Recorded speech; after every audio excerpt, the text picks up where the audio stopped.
Mobile silent ಮಾಡ್ಕೊಂಡು ಮಾಡಿ ದಯವಿಟ್ಟು ಹೇಳೋಣ ಅಂದ್ಬಿಟ್ಟು ಮೊಬೈಲ್ ಬ್ಯಾಗಲ್ಲಿದ್ದರೆ ರಿಫ್ಲೆಕ್ಸಸ್ಸು ಕಡಿಮೆ ಇರಬೇಕು. ಬ್ಯಾಗಿಂದ ತೆಗೆಯೋದೇ ಲೇಟ್ ಆಗುತ್ತೆ ಅಲ್ವಾ? ಎಲ್ಲಿದೆ ಓವರ್ ಕಾನ್ಫಿಡೆನ್ಸ್ ಇಟ್ಟಿಲ್ಲ ಅಂತ ಅದಿಲ್ಲ. ಆಮೇಲೆ ನಾಲ್ಕು ಮಾಡೋಕ್ಕೆ ಅರ್ಧ ವರ್ಷ ಆಗೋದು. ಶ್ರೀ ಗುರುಭ್ಯೋ ನಮಃ. ಹರಿ ಓಂ. ಪರಮ ಗುರುಭ್ಯೋ ನಮಃ. ಹರಿ ಓಂ. ಶ್ರೀಮದಾನಂದತೀರ್ಥ ಭಗವತ್ಪಾದಾಚಾರ್ಯ ಗುರುಭ್ಯೋ ನಮಃ. ಹರಿ ಓಂ. ಶ್ರೀಮದ್ವಾಯು ಹನುಮದ್ಭೀಮಮಧ್ವಾಂತರ್ಗತ ರಾಮಕೃಷ್ಣ ವೇದವ್ಯಾಸಾತ್ಮಕ ಶ್ರೀಲಕ್ಷ್ಮೀ ಹಯಗ್ರೀವಾಯ ನಮಃ. ಹರಿ ಓಂ. ಕರೋತು ಮಮ ಕಲ್ಯಾಣಂ ಹರಿ ಹಯಮುಖಾವಿದಃ ಗುರುಶ್ಚ ಮಧ್ವನಾಮಾ ಮೇ ವರದೋಸ್ತು ನಿರಂತರಂ. ಆಪಾದಮೌಳಿಪರ್ಯಂತಂ ಗುರುಣಾಂ ಆಕೃತಿಂ ಸ್ಮರೇತ್ ತೇನ ವಿಘ್ನಾಃ ಪ್ರಣಶ್ಯಂತಿ ಸಿದ್ಧ್ಯಂತಿ ಚ ಮನೋರಥಾಃ. ಓಂ ಸೃಷ್ಟಿಸ್ಥಿತ್ಯಪ್ಯಯೇಹ ನಿಯತಿದೃಶಿತಮೋ ಬಂಧಮೋಕ್ಷಶ್ಚ ಯಸ್ಮಾತ್ ಅಸ್ಯ ಶ್ರೀ ಬ್ರಹ್ಮರುದ್ರ ಪ್ರಭೃತಿ ಸುರ ನರದ್ವೀಷ ಶತ್ರುತ್ಮಕಸ್ಯ ವಿಷ್ಣೋರ್ವ್ಯಸ್ತಾಃ ಸಮಸ್ತಾಃ ಸಕಲಗುಣನಿಧಿಃ ಸರ್ವದೋಷವ್ಯಪೇತಃ ಪೂರ್ಣಾನಂದೋ ವ್ಯಯೋ ಗುರುರಪಿ ಪರಮಶ್ಚಿಂತಯೇತಂ ಮಹಾಂತಂ. ಓಂ ಜನ್ಮಾದ್ಯಸ್ಯ ಯತೋನ್ಮಯಾದಿತರತಶ್ಚಾರ್ಥೇಷ್ವವಿಘ್ನಸ್ವರಾಟ್ ತೇನೇ ಬ್ರಹ್ಮಹೃದಾಯ ಆದಿಕವಯೇ ಮುಹ್ಯಂತಿ ಯಂ ಸೂರಯಃ. ತೇಜೋ ವಾರಿಮೃದಾಂ ಯಥಾ ವಿನಿಮಯೋ ಯತ್ರ ತ್ರಿಸರ್ಗೋ ವೃಷಾ ಧಾಮ್ನಾ ಸ್ವೇನ ಸದಾ ನಿರಸ್ತಕುಹಕಂ ಸತ್ಯಂ ಪರಂ ಧೀಮಹಿ. ಸ್ವಸ್ಯಸ್ತು ಅಶೇಷ ಸತಾಂ ಸನ್ಮಂಗಲಾನಿ ಭವಂತು. ಸಮ್ಯಕ್ ಶ್ಲೋಕೈಕಶ್ರವಣಪಠನ ಮಾತ್ರೇಣ ವಕ್ತುಶ್ಚ ಶ್ರೋತॄಣಾಂ ನಿಖಿಲ ಕಲಿಕೃತ ಕಲ್ಮಷಾಪನೋದನ ಪಟುತರೆ ಮೋಕ್ಷಾರ್ಥ ಸಾಧನೀಭೂತೆ ಶ್ರೀಮದ್ಭಾಗವತೆ ಮಹಾಪುರಾಣೇ ದಶಮಸ್ಕಂದೇ ಶ್ರುತಿಗೀತಾಯಾಂ ಅದ್ಯ ಕಥಾ ಪ್ರಾರಂಭೆ ಸತಿ ಕಿಂಚಿತ್ ಪೂರ್ವಕಥಾನುವಾದಃ. ಶ್ರೀ ಗುರುಭ್ಯೋ ನಮಃ. ಹರಿ ಓಂ. ವೇದಾಭಿಮಾನಿಗಳಾಗಿರತಕ್ಕಂತಹ ದುರ್ಗಾದೇವಿಯರು ಭಗವಂತನನ್ನ ವೇದ ಮಂತ್ರಗಳಿಂದ ಸ್ತೋತ್ರ ಮಾಡ್ತಾ ಇದ್ದಾರೆ. ಇದಕ್ಕೆ ಶ್ರುತಿಗೀತ ಅಂತ ಹೆಸರು. ಅಂತಹ ಶ್ರುತಿಗೀತಾದಲ್ಲಿ ಎರಡನೆಯ ಔದ್ದಾಲಕಾಯನ ಶ್ರುತಿ ಎನ್ನತಕ್ಕಂತಹ ಶ್ರುತಿಯಲ್ಲಿ ಏನು ವರ್ಣನೆ ಮಾಡಿದ್ದಾರೆ ಪರಮಾತ್ಮನನ್ನ ದುರ್ಗಾದೇವಿಯರು, ಅದನ್ನು ಸಂಗ್ರಹ ಮಾಡಿ ವೇದವ್ಯಾಸದೇವರು ಶ್ಲೋಕ ರೂಪದಲ್ಲಿ ಭಾಗವತದಲ್ಲಿ ಹೆಣೆದಿದ್ದಾರೆ. ಬೃಹದುಪಲಬ್ಧಮೇತದವಶೇಷತಯ ಯತಮುದಗಾಸ್ತಮಸ್ಯ ವಿಕೃತೆ ಅವಿಕೃತಃ ಅಥ ಋಷಯಃ ದದುಃ ತ್ವಯಿ ಮನೋವಚನಾಚರಿತಂ ಕಥಮ ಯಥಾ ಭವಂತಿ ಭುವಿ ದತ್ತಪದಾನಿ ನೃಣಾಂ. ದುರ್ಗಾದೇವಿ ಹೇಳ್ತಾರೆ, ಬೃಹದುಪಲಬ್ಧಮೇತದವಶೇಷತೆಯ. ಸ್ವಾಮಿ, ನೀನು ಸರ್ವೋತ್ಕೃಷ್ಟನಾಗಿದ್ದಿ, ಸರ್ವೋತ್ತಮನಾಗಿದ್ದಿ, ಪರಿಪೂರ್ಣ ಗುಣಪೂರ್ಣನಾಗಿದ್ದಿ. ಅದು ಏನು? ಸರ್ವಾಧಿಕ ಪರಿಪೂರ್ಣ. ಅವನಿಗಿಂತ ಮೇಲೆ ಇನ್ನ ಪೂರ್ಣತ್ವ ಅನ್ನೋದಿಲ್ಲ. ತಾರತಮ್ಯದಲ್ಲಿ ಕೆಳಗಿನವರಿಗೆ ಹೋಲಿಸಿದಾಗ ಜ್ಞಾನಭಕ್ತಿ ವೈರಾಗ್ಯಾದಿಗಳು ಮೇಲಿನವರಿಗೆ ಸ್ವಲ್ಪ ಅಧಿಕ ಪೂರ್ಣವಾಗಿರುತ್ತೆ. ಆದರೆ ಭಗವಂತನ ಗುಣಪೂರ್ಣತ್ವ ಇದೆಯಲ್ಲ, ನಿರವಧಿಕ ಸರ್ವಾಧಿಕ ಗುಣಪೂರ್ಣತ್ವ ಭಗವಂತದ್ದು. ಬೃಹದುಪಲಬ್ಧಮೇತತ್, ಅದಕ್ಕಿಂತ ಬೃಹತ್ ಯಾರಿಗೂ ಇಲ್ಲ. ಅದು ಅವಶೇಷತೆಯ. ತಾರತಮ್ಯದಲ್ಲಿ ಭಗವಂತನ ನಂತರದಲ್ಲಿ ಬರತಕ್ಕಂಥದ್ದು ದುರ್ಗಾದೇವಿ, ಅರ್ಥಾತ್ ಲಕ್ಷ್ಮೀದೇವಿ.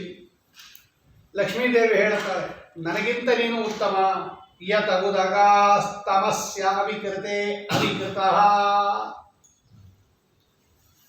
ತಮಸ್ ಅಂತ ಇನ್ನೊಂದು ಹೆಸರು.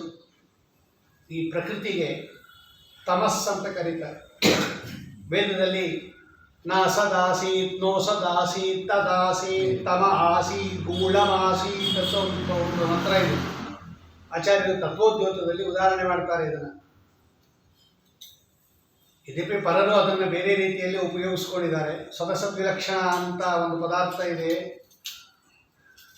ಆ ಪದಾರ್ಥ ಇದೆ ಎನ್ನುವ ವಿಷಯದಲ್ಲಿ ಪ್ರಮಾಣ ಏನು ಅಂತ ಕೇಳಿದಾಗ ಅವರು ಈ ಶ್ರುತಿಯನ್ನು ಉದಾಹರಣೆ ಮಾಡಿದ್ದಾರೆ.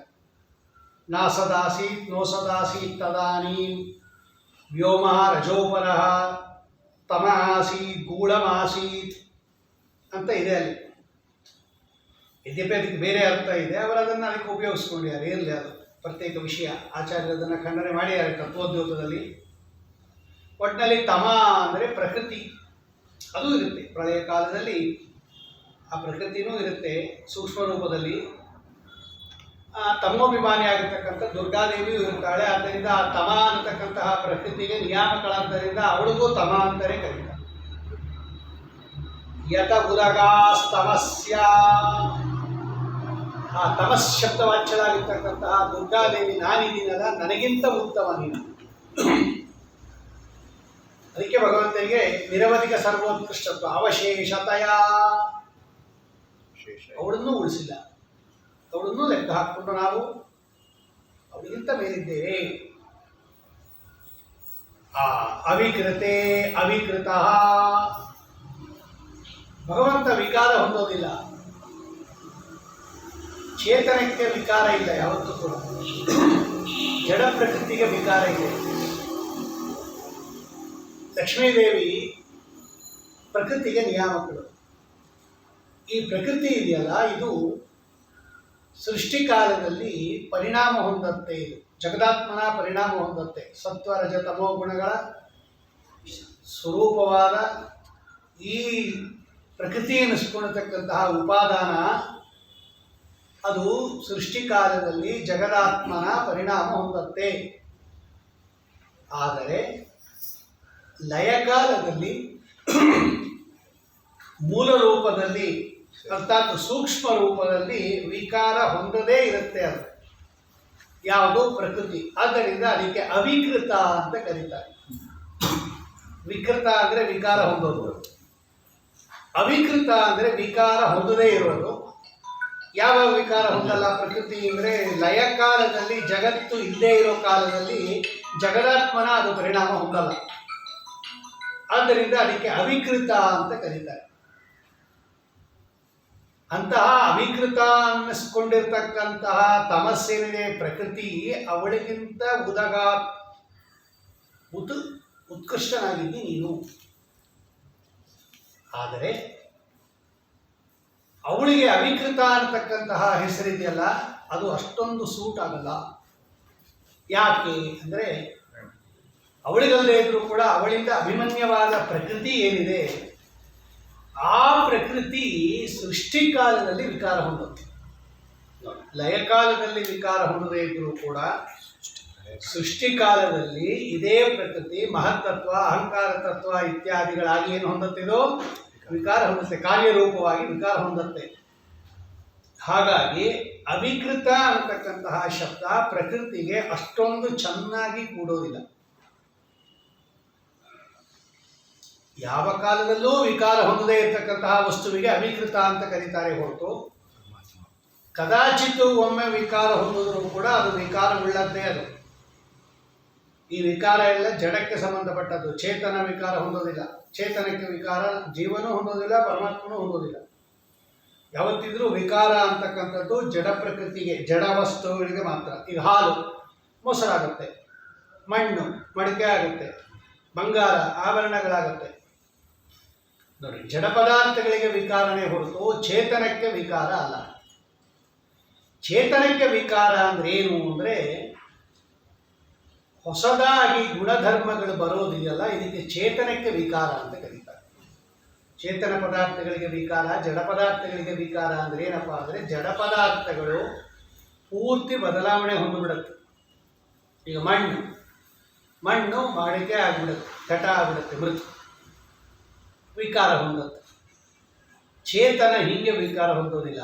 ಚೇತನಕ್ಕೆ ವಿಕಾರ ಏನು ಅಂದರೆ ಹೊಸದಾಗಿ ಅವನಲ್ಲಿ ಇಲ್ಲದೇ ಇರತಕ್ಕಂತಹ ಗುಣಧರ್ಮಗಳು ಬರುತ್ತಲ್ಲ, ಅದು ವಿಕಾರ ಅಂತ ಕರೀತಾರೆ. ಇದೊಂದು ರೀತಿ ವಿಕಾರ. ಈ ಪಾಯಸ ಇರುತ್ತೆ, ಈ ಪಾಯಸಕ್ಕೆ ಕೇಸರಿ ಗೋಡಂಬಿ ದ್ರಾಕ್ಷಿ ಹಾಕಿದಾಗ ಅಥವಾ ಕೇಸರಿ ಹಾಕಿದಾಗ ಅದರ ಕಲರ್ ಬದಲಾವಣೆ ಆಗುತ್ತೆ.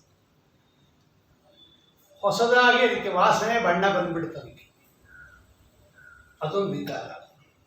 ಮಣ್ಣು ಮಡಿಕೆ ಆಗಿಬಿಡುತ್ತೆ, ಅದೊಂದು ವಿಕಾರ. ಪರಿಣಾಮ ಹೊಂದ್ಬಿಡುತ್ತೆ. ಇದು ಹೊಸದಾಗಿ ಗುಣಧರ್ಮಗಳನ್ನು ಬರುತ್ತೆ. ವಿಶೇಷ ಅಂದರೆ ಮೊದಲು ಇಲ್ಲದೇ ಇರತಕ್ಕಂತಹ ಗುಣಧರ್ಮಗಳನ್ನು ಹೊಂದೋದಿದೆಯಲ್ಲ, ಇದೊಂಥರ ವಿಕಾರ. ಇದು ಭಗವಂತನಿಗೆ ಅವಿಕೃತ ಅಂತ ಹೆಸರು. ಎರಡು ಥರನೂ ಇಲ್ಲ ಭಗವಂತನಿಗೆ ಚೇತನನಾಗಿರೋದರಿಂದ ಜಡದಂತೆ ಸ್ವರೂಪದಲ್ಲೂ ವಿಕಾರ ಇಲ್ಲ, ಹೊಸದಾಗಿ ಗುಣಧರ್ಮಗಳು ಬರಲ್ಲ ಭಗವಂತನಿಗೆ. ಲಕ್ಷ್ಮೀದೇವಿಗೂ ಬರುತ್ತೆ. ಅದನ್ನೇ ಪರಾಧೀನ ವಿಶೇಷ ಆವಾಪ್ತಿ ಅಂತ ಕರೀತಾರೆ ಶಾಸ್ತ್ರದಲ್ಲಿ. ಏನೋ ಒಂದು ಹೊಸದಾಗಿ ಬರುತ್ತೆ ಲಕ್ಷ್ಮೀದೇವಿಗೆ, ಇದನ್ನೇ ಅವಳಿಗೆ ಸೃಷ್ಟಿ ಅಂತ ಕರೆಯೋದು. ಸೃಷ್ಟಿ ಅಂದರೆ ಜಡಕ್ಕೆ ಒಂಥರ ಸೃಷ್ಟಿ, ಜೀವರಾಶಿಗಳಿಗೆ ಒಂಥರ ಸೃಷ್ಟಿ, ಲಕ್ಷ್ಮೀದೇವಿಗೆ ಒಂಥರ ಸೃಷ್ಟಿ, ಪ್ರಕೃತಿಗೆ ಒಂಥರ ಸೃಷ್ಟಿ ಬೇರೆ ಬೇರೆ ಥರ ಇದೆ. ಯಾವ ರೀತಿಯ ಸೃಷ್ಟಿ ಇಲ್ಲದೆ ಇರತಕ್ಕಂತಹ ವ್ಯಕ್ತಿ ಅಂದರೆ ಪರಮಾತ್ಮ ಮಾತ್ರ. ಓಂ ಅಸಂಭವಸ್ತು ಸತೋ ಅನುಪಪತ್ತೇ ಓಂ ಅಂತ ಒಂದು ಸೂತ್ರ ಇದೆ. ಭಗವಂತನನ್ನು ಬಿಟ್ಟರೆ ಎಲ್ಲರಿಗೂ ಒಂದಲ್ಲ ಒಂದು ರೀತಿ ಸೃಷ್ಟಿ ಇದ್ದೇ ಇದೆ. ಓಂ ಜ್ಞೋತ ಏವ ಓಂ ಏತೇನ ಮಾತರಿಶ್ವ ವ್ಯಾಖ್ಯಾತಾಃ ಓಂ ಓಂ ನ ವಿಯದಶ್ರುತೆ ಓಂ ತಥಾ ಪ್ರಾಣಾಃ ಓಂ ಓಂ ಆಪಃ ಓಂ ತೇಜೋ ತಥಾ ಹಿ ಆಹ ಓಂ. ಎಲ್ಲ ಸೂತ್ರ ಅದು 2, 3 ಎಲ್ಲದಕ್ಕೂ ಉತ್ಪತ್ತಿ ಇದೆ. ಅದು ಹೇಳ್ಕೊಂಡು ಹೋಗ್ತಾ ಇದ್ದಾರೆ ಅವರು. ಪ್ರಾಣದೇವರಿಗೂ ಉತ್ಪತ್ತಿ ಇದೆ. ಎಲ್ಲ ಉತ್ಪತ್ತಿ ಅಂದರೆ ಹೊಸ ಶರೀರ ಬರುತ್ತೆ ಅಂತ. ರಮಾದೇವಿಗೆ ಉತ್ಪತ್ತಿ ಅಂದ್ರೇನು? ಪರಾಧೀನ ವಿಶೇಷ ಆವಾಪ್ತಿ. ಭಗವದಧೀನವಾದ ಮೊದಲಿಲ್ಲದ ಒಂದು ವಿಶೇಷ ಅನ್ನೋದು ಅವಾಪ್ತಿ ಬರುತ್ತೆ ಅವಳಿಗೆ. ಅದೇ ಉತ್ಪತ್ತಿ, ಅದೇ ಅವಳ ಪರಿಣಾಮ. ಈ ರೀತಿಯಾಗಿರ್ತಕ್ಕಂತಹ ಒಂದು ವಿಶೇಷವಾಗಿರ್ತಕ್ಕಂತಹ ಆವಾಪ್ತಿ ಅನ್ನೋದು ಭಗವಂತನಿಗೆ ಸರ್ವಥಾ ಇಲ್ಲ. ಅವನು ಮಣ್ಣಿನಂತೆ ವಿಕಾರನೂ ಹೊಂದೋದಿಲ್ಲ. ಅದಕ್ಕೆ ಪರವಾದಿಗಳೆಲ್ಲ ಭಗವಂತ ವಿಕಾರ ಹೊಂದುತ್ತಾನೆ, ಜಗತ್ತು ಭಗವಂತ ಬ್ರಹ್ಮ ಜಗತ್ತಾಗಿ ಪರಿಣಾಮ ಹೊಂದುತ್ತಾನೆ ಎನ್ನುವುದನ್ನು ಒಪ್ಪದೇನೆ ಭಾಸ್ಕರ ಮತವನ್ನು ಭಗವಂತನಲ್ಲಿ ಬ್ರಹ್ಮನಲ್ಲಿ ಜಗತ್ತು ಆರೋಪಿತವಾಗಿದೆ ಅಂತಾರೆ ಇವರಲ್ಲಿ. ಇದಕ್ಕೆ ವಿವರ್ತೋಪಾದಾನ ಅಂತ ಕರೀತಾರೆ ಶಾಸ್ತ್ರದಲ್ಲಿ. ಇದನ್ನು ಅವರು ಅಂಗೀಕಾರ ಮಾಡಲಿಲ್ಲ ಮಾಯಾವಾದಿಗಳು. ಭಗವಂತನಿಗೆ ವಿಕಾರ ಇಲ್ಲ, ಬ್ರಹ್ಮ ವಿಕಾರ ಹೊಂದೋದಿಲ್ಲ, ನಿರ್ವಿಕಾರ ಅವನು. ಅದರಿಂದ ಭಾಸ್ಕರರು ಹೇಳೋ ಹಾಗೆ ಭಗವಂತ ಬ್ರಹ್ಮ ವಿಕಾರ ಹೊಂದೋದಿಲ್ಲ. ಮತ್ತು ಏನಪ್ಪ ಅದು ಉಪಾದಾನ ಹೆಂಗಪ್ಪ ಅಂತ ಹೇಳಿದ್ರೆ, ಹೇಗೆ ಕಪ್ಪೆ ಚಿಪ್ಪಿನಲ್ಲಿ ರಜತ ಆರೋಪಿತವಾಗಿದೆಯೋ ಹಾಗೆ ಬ್ರಹ್ಮನಲ್ಲಿ ಜಗತ್ತು ಆರೋಪಿತವಾಗಿದೆ. ಆ ಜಗದಾರೋಪಕ್ಕೆ ಭಗವಂತ ಅಧಿಷ್ಠಾನ, ಬ್ರಹ್ಮ ಅಧಿಷ್ಠಾನ ಆಗಿರೋದ್ರಿಂದ ಆ ಅಧಿಷ್ಠಾನವನ್ನೇ ನಾವು ಉಪಾದಾನ ಕಾರಣ ಅಂತ ಕರಿತಾ ಇದ್ದೀವಿ ಅಂತ ಅವರು ಒಂದು ವ್ಯವಸ್ಥೆ ಮಾಡಿಕೊಟ್ಟಿದ್ದಾರೆ. ತತ್ವೋದ್ಯೋತದಲ್ಲಿ ಇದೆ ಇದೆಲ್ಲ. ಅದಕ್ಕೆ ಅವರಿಗೆ ವಿವರ್ತೋಪಾದಾನ ಅಂದರೆ ಅಪರಿಣಾಮ ಉಪಾದಾನ ಅಂತ ಕರೀತಾರೆ. ಪರಿಣಾಮ ಹೊಂದದೇ ಇರತಕ್ಕಂತಹ ಉಪಾದಾನ ಕಾರಣ ಅಂತ. ಇದೆಲ್ಲ ವಿಜೇಂದ್ರ ಸ್ವಾಮಿಗಳದ್ದು ಒಂದು ಬಿಂದು ಅಂತ ಒಂದು ವ್ಯಾಖ್ಯಾನ ಇದೆ. ತತ್ವೋದ್ಯೋತಕ್ಕೆ ವಿಜೇಂದ್ರ ಸ್ವಾಮಿಗಳು ಬಿಂದು ಅಂತ ಒಂದು ವ್ಯಾಖ್ಯಾನ ಬರೆದಿದ್ದಾರೆ. ಅದರಲ್ಲಿ ಬರೀತಾರೆ ವಿವರ್ತೋಪಾದಾನ ಅಂದರೆ ಏನು ಅಂದರೆ ಅಪರಿಣಾಮ ಉಪಾದಾನ. ಉಪಾದಾನ ಪರಿಣಾಮ ಹೊಂದೋ ಉಪಾದಾನ, ಪರಿಣಾಮ ಹೊಂದದೇ ಇರತಕ್ಕಂಥ ಉಪಾದಾನ ಅಂತ ಎರಡು. ಈಗ ಮಣ್ಣು, ಮಡಿಕೆಗೆ ಉಪಾದಾನ ಕಾರಣ. ಮಣ್ಣೇ ಮಡಿಕೆ ಆಗಿಬಿಡುತ್ತೆ. ಗಣೇಶ ಮಾಡಬೇಕು ಅಂತ ಮಣ್ಣು ತಂದು ಇಟ್ಟುಕೊಂಡಿರ್ತೀರ, ಗಣೇಶ ಮಾಡಿಬಿಡ್ತೀರ. ಆ ಮಣ್ಣೆ ಗಣೇಶ ಆಗಿ ಪರಿವರ್ತನೆ ಹೊಂದಿಬಿಡ್ತು. ಆ ಮಣ್ಣು ಉಪಾದಾನ, ಅದು ಕಾರ್ಯಕಾರಣ ಭಾವ ಇದೆ. ಅದಕ್ಕೆ ಉಪಾದೇಯ ಅಂತ ಕರೀತಾರೆ, ಇದಕ್ಕೆ ಉಪಾದಾನ ಅಂತ ಕರೀತಾರೆ. ಹಾಗೆ ಭಗವಂತ ಪರಿಣಾಮ ಹೊಂದೇ ಹಾಗಲ್ಲ. ಮತ್ತು ಅವನನ್ನು ಯಾಕೆ ಉಪಾದಾನ ಅಂತ ಕರೀತಿದ್ದಾರೆ ಅಂದರೆ ಆ ಭಗವಂತನ ಅಧಿಷ್ಠಾನದಲ್ಲಿ, ಬ್ರಹ್ಮನ ಅಧಿಷ್ಠಾನದಲ್ಲಿ ಜಗತ್ತು ಆರೋಪಿತವಾಗಿರೋದ್ರಿಂದ ಅಧಿಷ್ಠಾನವನ್ನು ನಾವು ಇವತ್ತು ಉಪಾದಾನ ಅಂತ ಕರೀತಾ ಇದ್ದೀವಿ. ಆದರೆ ಎಂಥ ಉಪಾದಾನ ಇದು? ಅಪರಿಣಾಮ ಉಪಾದಾನ ಅಂತ ಕರೀತಾರೆ. ಎಲ್ಲ ಪೂರ್ತಿ ಶಾಸ್ತ್ರ ವಿಷಯನೇ ಅದಲ್ಲ, ಆದರೆ ತಿಳ್ಕೊಂಡಿರ್ಬೇಕಿಲ್ಲ. ನಾವು ಭಗವಂತನನ್ನು ನಿಮಿತ್ತ ಕಾರಣ ಅಂತ ಕರೆದಿದ್ದೀವಿ. ಪರವಾದಿಗಳು ಅವನು ನಿಮಿತ್ತ ಕಾರಣನೂ ಹೌದು, ಉಪಾದಾನ ಕಾರಣನೂ ಹೌದು ಅಂತಾರೋ ಪರಮತದಲ್ಲಿ. ಓಂ ಪ್ರಕೃತಿಶ್ಚ ಪ್ರತಿಜ್ಞಾದೃಷ್ಟ ಅಂತ ಅನುಪರೋಧಾತ್ ಓಂ ಅಂತ ಒಂದು ಸೂತ್ರ ಇದೆ, 1:4:1 ಅವರು ಅದಕ್ಕೆ ಅರ್ಥ ಮಾಡ್ತಾರೆ. ಪ್ರಕೃತಿಶ್ಚ ಅವನು ಉಪಾದಾನ ಕಾರಣನೂ ಹೌದು. ಯಾಕೆ? ಪ್ರತಿಜ್ಞಾ ದೃಷ್ಟ ಅಂತ ಅನುಪರೋಧಾತ್ ಏಕವಿಜ್ಞಾನೇನ ಸರ್ವವಿಜ್ಞಾನಂ ಅಂತ ವೇದದಲ್ಲಿ ಚಾಂದ್ರಗೋಪನಿಷತ್ತಿನಲ್ಲಿದೆ. ಅದು ಪರಿಣಾಮ ಆಗದೆ ಇದ್ದರೆ ಆಗೋದಿಲ್ಲ, ಕಾರ್ಯಕಾರಣಗಳಿಗೆ ಐಕ್ಯ ಇಲ್ಲದೆ ಇದ್ದರೆ ಆಗಲ್ಲ ಅಂತ ದೊಡ್ಡ ವಿಷಯ ಹೇಳ್ತಾರೆ. ಅದನ್ನೆಲ್ಲ ಇಲ್ಲಿ ನಿರಾಕರಣೆ ಮಾಡ್ತಾ ಇದ್ದಾರೆ. ಅದಕ್ಕೆ ಇದು ಶ್ರುತಿ ಭಾಳ ಕಷ್ಟ ಇದೆ. ಶ್ರುತಿಗೀತ ಅನ್ನೋದು ಅಷ್ಟು ಸುಲಭ ಅಲ್ಲ ಇದು ಹೇಳೋದು. ಶಾಸ್ತ್ರ ಓದಿಲ್ಲದೆ ಇರೋರು ಶ್ರುತಿಗೀತ ಹೇಳೋಕ್ಕಾಗೋದೇ ಇಲ್ಲ. ಅಥವಾ ಇದನ್ನೆಲ್ಲ ಬಿಟ್ಬಿಡ್ಬೇಕು. ಅದಕ್ಕೆ ಇದನ್ನೆಲ್ಲ ಬಿಟ್ಬಿಡೋದು ಬದಲು ಪುರಾಣ ಹೇಳದಿರೋದೇ ವಾಸ. ಮೈಸೂರು ಪಾಕ್ ಮಾಡಿಸ್ಬಿಟ್ಟು ಯಾರು ತಿನ್ನಬಾರ್ದು ಅಂದರೆ ಮಾಡಿಸಿದ್ಬೇಕು. ಯಾರಿಗೂ ಬಡಿಸ್ಬೇಡ ಮಾಡಿಸ್ಬಿಟ್ಟು ಯಾರಿಗೂ ಬಡಿಸ್ಬೇಡ ಅಂದರೆ ಮಾಡಿಸಿದ್ಬೇಕು ನೀನು. ಮತ್ತೆ ಹೈಗ್ರೀವ ಮಾಡಿಸಾಕ್ಬೋದಾಗಿತ್ತಲ್ಲ. ಅಷ್ಟು ಕಷ್ಟಪಟ್ಟು ಮಂಡಿಗೆ ಮಾಡಿಸ್ಬಿಟ್ಟು ಯಾರಿಗೂ ಹಾಕ್ಬೇಡ ಅಂದರೆ ಏನರ್ಥ? ಹಾಗೆ ಅದಕ್ಕೆ ಇದನ್ನೆಲ್ಲ ಒಮ್ಮೆ ಕೇಳಿರಬೇಕು, ವಿಸ್ತಾರವಾಗಿ ಕೇಳಿರಬೇಕು. ಭಾಗವತದಲ್ಲಿ ಏನಿದೆ ಅಂದರೆ ಬರೀ ನಾವು ಈ ಕಥೆ ಹೇಳ್ಬಿಡ್ತೀವಿ, ಪ್ರಹ್ಲಾದನ ಕಥೆ, ಧ್ರುವನ ಕಥೆ, ಅಜಾಮಿಳ, ಇದೆಲ್ಲ ಭಾಗವತದಲ್ಲಿರೋದೇ ಇದು. ಎಲ್ಲ ನೀವು ಶಾಸ್ತ್ರದಲ್ಲಿ ಓದೋದೇ ಇದು. ನೀವೆಲ್ಲ ಏನು ಪಾರಾಯಣ ಮಾಡ್ತೀರಲ್ಲ ಅಲ್ಲೇ ತತ್ವೋದ್ಯೋತದಲ್ಲೇ ಇದೆ ಇದೆಲ್ಲ. ಅದಕ್ಕೆ ಭಾಗವತ ಹೇಳತ್ತೆ, ನೀನು ಯಾವ ರೀತಿಯಲ್ಲೂ ವಿಕಾರ ಇಲ್ಲದೆ ಇರ್ತಕ್ಕಂಥವನು, ಮಣ್ಣಿನಂತೆ ಪರಿಣಾಮನೂ ಹೊಂದೋದಿಲ್ಲ, ಅಥವಾ ಬೇರೆಯವರಿಗೆ ಹೇಗೆ ಪರಾಧೀನ ವಿಶೇಷ ಆವಾಪ್ತಿ ರೂಪ ಏನು ಪ್ರಾಪ್ತಿ ಇದೆ ವಿಶೇಷಗಳು ಅದೂ ಬರಲ್ಲ ನಿನಗೆ. ಏಕಪ್ರಕಾರಕವಾಗಿದ್ಯ ನೀನು. ಆದ್ದರಿಂದ ಅವಿಕೃತೇ ಅವಿಕೃತ ಎರಡೆರಡು ಸಲ ಇದೆ ನೋಡ್ರಿ. ಅವಿಕೃತೇ ಅವಿಕೃತ. ಒಂದು ಮೊದಲನೇ ಅವಿಕೃತ ಪ್ರಕೃತಿಗೆ, ಅಮುಖ್ಯ ಅವಿಕೃತ. ಅದು ನಿಜವಾಗಲೂ ಅವಿಕೃತ ಯಾವುದು? ಅವಿಕೃತ ಯತಃ ಅಂತ ಅಲ್ಲಿಗೆ ಸೇರಿಸ್ಕೋಬೇಕು. ಯತಃ ತ್ವಂ ಅವಿಕೃತ, ನೀನು ಸಾಕ್ಷಾತ್ ಅವಿಕೃತ. ನೀನು ಯಾವ ಕಾಲಕ್ಕೂ ಕೂಡ ವಿಕಾರ ಹೊಂದದೆ ಶಶದೇಕ ಪ್ರಕಾರಕವಾಗಿ ಒಂದೇ ಥರ ಇರೋದು ಭಗವಂತ.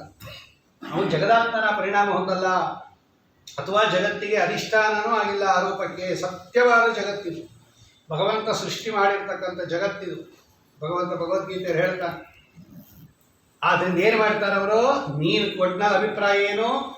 ನೀನು ವಿಕಾರ ಹೊಂದುವ, ಸೃಷ್ಟಿಕಾಲದಲ್ಲಿ ವಿಕಾರ ಹೊಂದುವ ಜಡ ಪ್ರಕೃತಿಗೆ ನಿಯಾಮಕಳಾದ ತಮೋ ಶಬ್ದ ವಾಚ್ಯಳಾದ ದುರ್ಗಾದೇವಿಗಿಂತಲೂ ನೀನು ಉತ್ತಮನಾದವನು. ಆದ್ದರಿಂದ ನೀನು ನನಗಿಂತ ಉತ್ತಮ ಅಂದಮೇಲೆ ನನ್ನನ್ನು ಸೇರಿಸ್ಕೊಂಡು ಉತ್ತಮ ಆಗಿದೆ. ಆದ್ದರಿಂದ ನೀನು ಅವಶೇಷತೆಯ ಬೃಹದುಪಲಬ್ಧ. ವೇದದಲ್ಲಿ ನಿನ್ನ ಸರ್ವಾಧಿಕ ಸರ್ವೋತ್ತಮ ಗುಣಪೂರ್ಣ ಅಂತ ಹೇಳಿದ್ದಾರೆ. ಭಗವಂತನಿಗಿಂತ ಯಾರೂ ಹೆಚ್ಚು ಗುಣಪೂರ್ಣರಿಲ್ಲ. ಶುದ್ಧಾನಂದೋನು ಸಂಯದ್ಯುತಿ ಬಲ ಬಹುಲೌದಾರ್ಯ ವೀರ್ಯಾದಿದೇಹಂ ಚಿಂತಾ ಸಂತಾಪಲೇಪೋದ್ಭವಂ ಶೇಷ ದೋಷಾತಿ ದೂರಂ. ಇದನ್ನೇ ಅವರು ಹೇಳ್ತಾರೆ. ಆದ್ದರಿಂದ ಭಗವಂತ ಎಂಥವನವನು, ಅಂತಹ ಸರ್ವೋತ್ತಮನಾಗಿರ್ತಕ್ಕಂತಹ ಶ್ರೀಹರಿ. ಅದಕ್ಕೆ ಏನು ಮಾಡ್ತಾರೆ ಜ್ಞಾನಿಗಳು? ಅತ ಋಷಯ ದದುಹು ತ್ವಯಿ ಮನೋವಚನ ಚರಿತಂ.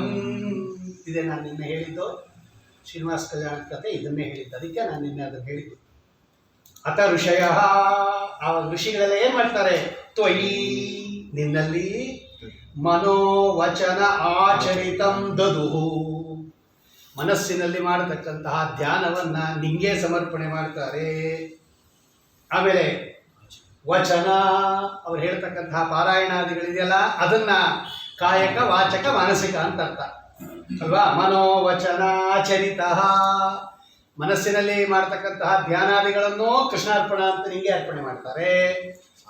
ವಾಚನ ಇದೆಯಲ್ಲ, ವೇದಾಧ್ಯಯನ, ಪಾಠ ಪ್ರವಚನ, ಸ್ವಾಧ್ಯಾಯ ಇವುಗಳನ್ನು ಕೂಡ ಕೃಷ್ಣಾರ್ಪಣ ವಸ್ತು ಅಂತ ನಿನಗೆ ಅರ್ಪಣೆ ಮಾಡ್ತಾರೆ. ಆಮೇಲೆ ಆಚರಿತ, ಏನು ವ್ರತಾಚರಣೆ ಮಾಡ್ತಾರೆ, ತೀರ್ಥಕ್ಷೇತ್ರ ಸಂಚಾರ ಮಾಡ್ತಾರೆ, ದಾನ ಧರ್ಮಾದಿಗಳು ಮಾಡ್ತಾರೆ, ನಮಸ್ಕಾರಾದಿಗಳು ಮಾಡ್ತಾರೆ, ದೇಹದಿಂದ ಮಾಡತಕ್ಕಂತಹ ಕಾರ್ಯ ತ್ವಯಿ ದದುಹು ನಿನಗೆ ಅರ್ಪಣೆ ಮಾಡ್ತಾರೆ. ಅಥ ಋಷಯ, ಅದಕ್ಕೆ ನಾ ಕಶ್ಯಪ ಋಷಿಗಳ ದೃಷ್ಟಾಂತ ಕೊಟ್ಟಿದ್ದು. ಇಲ್ಲಿ ಭಾಗವತದಲ್ಲಿ ಋಷಿಗಳೆಲ್ಲ ನಿನಗೆ ಅರ್ಪಣೆ ಮಾಡ್ತಾರೆ ಅಂತ ಇರೋವಾಗ ಕಶ್ಯಪರು ನಮ್ಗೆ ಯಾರಿಗೆ ಅರ್ಪಣೆ ಮಾಡ್ತೀರಾ ಅಂತ ನಾರದರು ಬಂದು ಕೇಳಿದಾಗ ಸಂಶಯ ಬಂದಂತೆ ಒಬ್ಬರು ಮುಖ ಒಬ್ಬರು ನೋಡ್ಕೊಂಡು ಹೋಗ್ತಿದೆ. ಇಲ್ಲಿ ನೋಡಿ, ಋಷಿಗಳೆಲ್ಲ ನಿನಗೆ ಅರ್ಪಣೆ ಮಾಡ್ತಾರೆ ಅಂತ ದುರ್ಗಾದೇವಿ ಹೇಳ್ತಾ ಇದ್ದಾಳೆ. ಅದಕ್ಕೆ ಅದಕ್ಕೆ ಏನು ಅರ್ಥ ಮಾಡಬೇಕು, ಅವ್ರಿಗೆಲ್ಲ ಸಂಶಯ ಬಂದದ್ದು ಎಲ್ಲ ಭಾಳ ಚೆಂದಾಗಿ ಹೇಳಬೇಕದು. ಇದೇನೆ ಕೇಳೋರಿಗೆ ಸಂಶಯ ಬಂದ್ಬಿಡುತ್ತೆ ಅಷ್ಟೇ. ಇದೇನು ಹಿಂಗೆ ಹೇಳ್ತಾ ಇದೆ ಅನ್ನೋದು. ನಮ್ಮ ಮೂಲ ಪೂರ್ವಜರು ನಾವೆಲ್ಲ ಕಾಶಿಗೆ ಗೋತ್ರದವರು, ವಸಿಷ್ಠ ಗೋತ್ರದವರು, ಅಲ್ಲಿರೋರು ಅವ್ರಿಗೆ ಸಂಶಯ ಬಂದ್ಬಿಟ್ರೆ ನಮಗಿನ್ನೇನು ಗತಿ ಗೋವಿಂದ ಅಂತ. ಅದಕ್ಕೆಲ್ಲ ಏನು ಅರ್ಥ ಅಲ್ಲಿ ತೋರಿಸಿದಾರ, ಸೂಚನೆ ಮಾಡಿ ತೋರಿಸ್ತಾರ. ಯಾಕೆ ಅಂತ ಟೀಕಾಕೃತ್ವಾದರೂ ನ್ಯಾಯಿಸೋದಾದಲ್ಲಿ ಬರೆದಿದ್ದಾರೆ. ಇದೆಲ್ಲ ಯಾಕೆ ಹೀಗೆ ಆ ಸಂದರ್ಭ ಬಂದಾಗ ಇನ್ನೊಮ್ಮೆ ಹೇಳ್ತೀನಿ. ಅದೆಲ್ಲ ಭಾಳ ಅಮೂಲ್ಯ ವಿಷಯ. ಅದು ಶ್ರೀನಿವಾಸ ಕಲ್ಯಾಣ ಹಂಗೆಲ್ಲ ಬರೀ ಕಲ್ಯಾಣದ ಕತೆ ಕೇಳ್ಬಿಟ್ಟು ಆಯಿತು ಅಂತ ಹಂಗೆಲ್ಲ. ಯಾಕೆ ಗೊತ್ತಾ, ಅಲ್ಲಿ ಏನು ಫಲ ಹೇಳಿದ್ದಾರೆ ಅಂದರೆ, ಶ್ರೀನಿವಾಸ ಕಲ್ಯಾಣದಲ್ಲಿ ಕಡೆಯ ಅಧ್ಯಾಯದಲ್ಲಿ 12ನೇ ಅಧ್ಯಾಯದಲ್ಲಿ ಈ ಶ್ರೀನಿವಾಸ ವಿವಾಹಾಧ್ಯಾಯ ಚರಿತಂ ಯೇ ಶೃಣ್ವಂತಿ ನರೋತ್ತಮ ತೇಷಾಂ ಭಾಗ್ಯೋದಯಂ ವಕ್ಷೇ ಶೃಣುರಾಜಂ ಸವಿಸ್ತರಂ ಕೋಟಿ ಕನ್ಯಾ ಪ್ರದಾನಚ್ಚ ಯಾವತ್ ಭೂಮಿ ಪ್ರದಾನತಃ. 1 ಕೋಟಿ ಕನ್ಯಾದಾನ ಮಾಡಿದ ಪುಣ್ಯ ಬರುತ್ತಂತೆ. ಶ್ರೀನಿವಾಸ ಕಲ್ಯಾಣದ ಕತೆ ಕೇಳಿದ್ದೇಳಿ. 1 ಕೋಟಿ ಕನ್ಯಾದಾನ ಮಾಡಿದ್ರೆ ಎಷ್ಟು ಪುಣ್ಯ ಅಂದರೆ ನಮ್ಗೆ ಗೊತ್ತಿಲ್ಲ. ಏನೋ 100 ಗ್ರಾಮ್ ಬರುತ್ತಾ 500 ಗ್ರಾಮ್ ಬರುತ್ತಾ ಅಂದ್ಬಿಡ್ತೀವಿ ನಾವು. 1 ಕನ್ಯಾದಾನ ಮಾಡಿದ್ರೆ ಎಷ್ಟು ಪುಣ್ಯ ಬರುತ್ತೆ ಅನ್ನೋದು ಮಹಾಸಂಕಲ್ಪ ಹೇಳುತ್ತೆ. 1 ಕನ್ಯಾದಾನ ಮಾಡಿದ್ರೆ ಎಷ್ಟು ಪುಣ್ಯ ಬರುತ್ತೆ ಅಂದರೆ, ಗೋಧೂಮೈಹಿ ಸೂರ್ಯಮಂಡಲ ಪರ್ಯಂತಂ ಕೃತರಾಶೆ ದಿವ್ಯ ಸಹಸ್ರ ವರ್ಷಾವಸಾನೆ ಏಕೈಕ ಗೋಧೂಮಾಪಕರ್ಷ ಕ್ರಮೇಣ ಸರ್ವರಾಶ್ಯಪಕರ್ಷ ಸಂಹಿತ ಕಾಲೇ ಶಾಶ್ವತ ಬ್ರಹ್ಮಲೋಕಾವಾಪ್ತ್ಯರ್ಥಂ ಅನ್ನೋದು. 1 ಕನ್ಯಾದಾನ ಮಾಡಿದ್ರೆ ಏನದರ ಅರ್ಥ ಅಂದರೆ, ಇಲ್ಲಿಂದ ನೆಲದ ಮೇಲಿಂದ ಹಿಡಿದು ಸೂರ್ಯಮಂಡಲದ ಪರ್ಯಂತ ಗೋಧಿ ರಾಶಿ ಹಾಕ್ಬಿಡ್ಬೇಕಂತೆ. ಮೇಲೆ ಸೂರ್ಯಮಂಡಲ ಕಾಣುತ್ತಲ್ಲ, ಅಲ್ಲಿ ತನಕ ಗೋಧಿ ರಾಶಿ ಹಾಕ್ಬಿಟ್ಟು 1000 ವರ್ಷ ಬಿಟ್ಟುಬಿಟ್ಟು ಒಂದೊಂದೇ ಗೋಧಿ ತೆಕ್ಕೋಬೇಕಂತೆ. ಒಂದೊಂದೇ ಗೋಧಿ ತೆಗಿತಾ ತೆಗಿತಾ ತೆಗಿತಾ ಇಡೀ ರಾಶಿ ಕರಗಬೇಕಂತೆ. ಅಲ್ಲಿ ತನಕ ವಿಷ್ಣು ಲೋಕದಲ್ಲಿ ಇರ್ತಾನಂತೆ ಈ ಕನ್ಯಾದಾನ ಮಾಡಿಕೊಟ್ಟವರು. ಎಷ್ಟು ಟೈಮ್ ಆಗುತ್ತೆ ಲೆಕ್ಕ ಹಾಕ್ಕೊಂಡ್ರೆ, ಅದು ಸೂರ್ಯಮಂಡಲದ ಪರ್ಯಂತ ರಾಶಿ ಹಾಕ್ಬಿಟ್ಟು ನೀವು ಒಂದೊಂದೇ ಗೋಧಿ ಕಾಳಿನ ತೆಗಿತಾ ತೆಗಿತಾ ತೆಗಿತಾ ತೆಗಿತಾ ಇದ್ರೆ ಎಷ್ಟು ವರ್ಷ ಆಗುತ್ತೋ ಅಷ್ಟು ವರ್ಷ ಬ್ರಹ್ಮಲೋಕ ವಾಪ್ತ್ಯರ್ಥಂ ಅಂತ ಮಹಾಸಂಕಲ್ಪ ಹೇಳುತ್ತೆ. ತೆಗೆದು ನೋಡಿರ್ಬೇಕಾದ್ರೆ ಶಾಶ್ವತ. ಆಮೇಲೆ ಅಷ್ಟೇ ಅಲ್ಲ, ಅದು 1 ಗುಂಪು.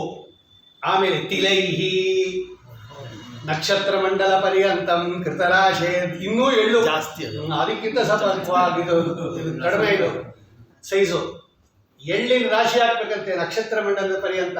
ಆಮೇಲೆ ಒಂದೊಂದೇ ಎಳ್ಳು ತೆಕ್ಕೋಬೇಕಂತೆ. ಅದು ಕರಗೋ ತನಕ ವಿಷ್ಣು ಲೋಕದಲ್ಲಿ ಇರ್ತಾನಂತೆ. 1 ಕನ್ಯಾದಾನ ಮಾಡಿದ್ರೆ. ಇಂಥದ್ದು ಕೋಟಿ ಕನ್ಯಾದಾನ ಮಾಡಿದ್ರೆ ಎಷ್ಟು ಪುಣ್ಯ ಬರುತ್ತೋ ಅಷ್ಟು ಪುಣ್ಯ ಶ್ರೀನಿವಾಸ ಕಲ್ಯಾಣದ ಕಥಾ ಶ್ರವಣದಿಂದ ಬರುತ್ತೆ ಅಂತ ಸ್ವಯಂ ವೇದವ್ಯಾಸ ದೇವರು ಬರೀತಾರೆ. ಇನ್ನು ಎಷ್ಟು ಚೆನ್ನಾಗಿ ಹೇಳಬೇಕು, ಇನ್ನು ಎಷ್ಟು ಚೆನ್ನಾಗಿ ಕೇಳಬೇಕು ಅಂತ ಹಾಕೊಳ್ರಿ. ಅಷ್ಟು ಪುಣ್ಯ ಅದರಲ್ಲಿ ಇಟ್ಟಿರ್ಬೇಕಾದ್ರೆ ಸುಮ್ಮನೆ ಬಂದ ಅವ್ನು ತಲೆ ಬಡಿಸ್ಕೊಂಡ, ಇವನು ಮಾಡ್ದ, ಅವ್ನು ಹತ್ಬಿಟ್ಟ, ಅವ್ನು ಹೋದ, ಪಿಶಾಚಿ ಆದ, ನಾವು ಪಿಶಾಚಿ ಆಗ್ಬಿಡ್ತೀವಂತೆ. ಇಷ್ಟಕ್ಕೆ ಬಂದ್ಬಿಡುತ್ತೆ ಅಷ್ಟು ಪುಣ್ಯ. ಎಲ್ಲರಿಗೂ ಬಂದ್ಬಿಡ್ಬೇಕಾಯ್ತು ಇದುವರೆಗೆ ತನಕ ಆಗಲ್ಲ. ಈ ನಾವು ಪುರಾಣ ಮುಂದೆ ಹೇಳೋದೇ ಬೇಡ, ಎಲ್ಲರಿಗೂ ಕೃಷ್ಣ ಲೋಕಕ್ಕೆ ಹೋಗ್ಬಿಟ್ಟಿದ್ದೀರ ನೀವಾಗಲೇ. ಹಂಗಲ್ಲ ಹಂಗಲ್ಲ ಹಂಗಲ್ಲ ಶ್ರೀನಿವಾಸ ಕಲ್ಯಾಣ ಕೇಳೋದು. ಅದಕ್ಕೆ ಬೇರೆ ವಿಧಿವಿಧಾನಗಳಿದೆ, ಅಲ್ಲಿ ಶಬ್ದಗಳು ಅದಕ್ಕೆ ಅಲ್ಲಿ ಮೋಹನವಾಗಿ ರಹಸ್ಯವಾಗಿ ಇಟ್ಬಿಟ್ಟಿದ್ದಾರೆ. ಅದು ಹಾಗೆ ಕೇಳಬೇಕು ನಿಯಮೇನ. ಅಂಥದ್ರಲ್ಲಿ ನೋಡಿ ಇದೆ ಅಥರ್ಷಯ ದದುಹು ತ್ವಯಿ ಮನೋವಚನ ದದುಹು ಅಂದರೆ ಸಮರ್ಪಣೆ ಮಾಡ್ತಾರೆ ಅಂತ ಅರ್ಥ. ಮಾನಸಿಕವಾಗಿ ಮಾಡಿರ್ತಕ್ಕಂತಹ ಕಾರ್ಯಗಳನ್ನೆಲ್ಲ ನಿನಗೆ ಸಮರ್ಪಣೆ ಮಾಡ್ತಾರೆ. ವಾಚನಿಕವಾಗಿ ಮಾಡಿರ್ತಕ್ಕಂತಹ ಪಾಠ ಪ್ರವಚನಾದಿಗಳನ್ನು ನಿನ್ನಲ್ಲೇ ಸಮರ್ಪಣೆ ಮಾಡ್ತಾರೆ. ಕಾಯಕವಾಗಿ ಮಾಡಿರ್ತಕ್ಕಂತಹ ಕರ್ಮಗಳನ್ನು ನಿನ್ನಲ್ಲೇ ಸಮರ್ಪಣೆ ಮಾಡ್ತಾರೆ. ಹಾಗಾದರೆ ಸಾಕಲ್ಯೇನ ಮಾಡ್ತಾರ ಸ್ವಾಮಿ ಎಂದಾಗ ಕಥಮ ಯಥಾ ಭವಂತಿ ಭುವಿ ದತ್ತ ಪದಾನಿ ನೃಣ. ಆವಾಗ ಏನು ಮಾಡ್ತಾರೆ ಅವರು? ಎಲ್ಲವನ್ನೂ ಕೂಡ ತಿಳ್ಕೊಳಕ್ಕಾಗದೇ ಇದ್ರೂ ಕೂಡ ನೀನು ಪೂರ್ಣ, ನೀನು ಗುಣಪೂರ್ಣ ಅಲ್ವಾ? ಬೃಹದುಪಲಬ್ಧಮೇತದವಶೇಷತೆಯ. ಈ ಭಗವಂತನ ಈ ಗುಣಪೂರ್ಣ ಆಗಿರೋದ್ರಿಂದಲೇ ಯಾರೂ ಅವನನ್ನು ತಿಳ್ಕೊಳ್ಳೋಕ್ಕಾಗಲ್ಲ. ಅಪರಿಪೂರ್ಣರಾದ ನಾವು ಪರಿಪೂರ್ಣ ವಸ್ತುವನ್ನ ತಿಳಿಯಕ್ಕಾಗಲ್ಲ. ಆರು ಬಲ್ಲರೋ ನಿನ್ನ ಶ್ರೀಲಕುಮಿಯ ಮನಸ್ಸಿಗೆ ತೋರದಿಹ ಪರಬೊಮ್ಮ. ಉಳಿದವರು ಬಲ್ಲರೇ ನಿರಾಜಾಸನ ಬೊಮ್ಮ, ಅದು ನಿನ್ನ ವರ್ಮ ಅಂತಾರೆ ದಾಸರ ವ್ಯಾಸಪೀಠದರು. ಲಕ್ಷ್ಮೀದೇವಿಗೂ ಗೊತ್ತಾಗಲ್ಲ. ನರಮಾಪಿ ಪದಾಂಗುಲಿ ಲಸನ್ನ ಕದೂರಾಜದನಂತ ಸದ್ಗುಣಾನ್ ಗಣಯಂತ್ಯನಾರತಂ ಪರಮಾನ್ ಕೋರ್ತ ಪರೋ ಗುಣನ್ ವದೇತ್. ಸುಮಧ್ವಜದಲ್ಲಿದೆ ಶ್ಲೋಕ, ಅದು ಏಕಾದಶ ಇದರಲ್ಲಿ ಅಧ್ಯಾಯದಲ್ಲಿ ಸರ್ಗದಲ್ಲಿ.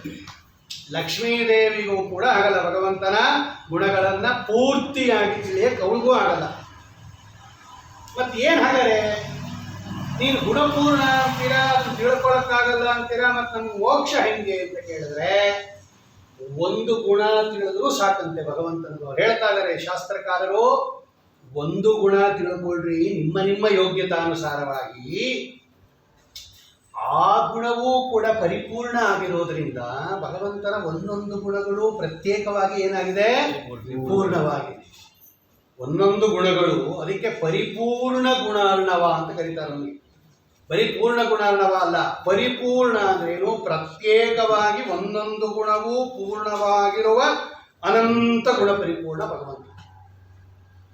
ಒಂದು ಗುಣವೂ ಕೂಡ ಭಗವಂತನಿಂದ ಅಭಿನ್ನವಾಗಿರೋದ್ರಿಂದ ಭಗವಂತನಿಗೂ ಭಗವಂತನ ಗುಣಗಳಿಗೂ ಭೇದ ಇಲ್ಲ. ನೇಹನ ನಾಸ್ತಿ ಕಿಂಚನ ಅಂತ ಶ್ರುತಿ ಇದೆ. ಓಂ ನಸ್ತಾನತೋಪಿ ಪರಸ್ಯ ಉಭಯಲಿಂಗಂ ಸರ್ವತ್ರ ಹಿ ಅಂತ.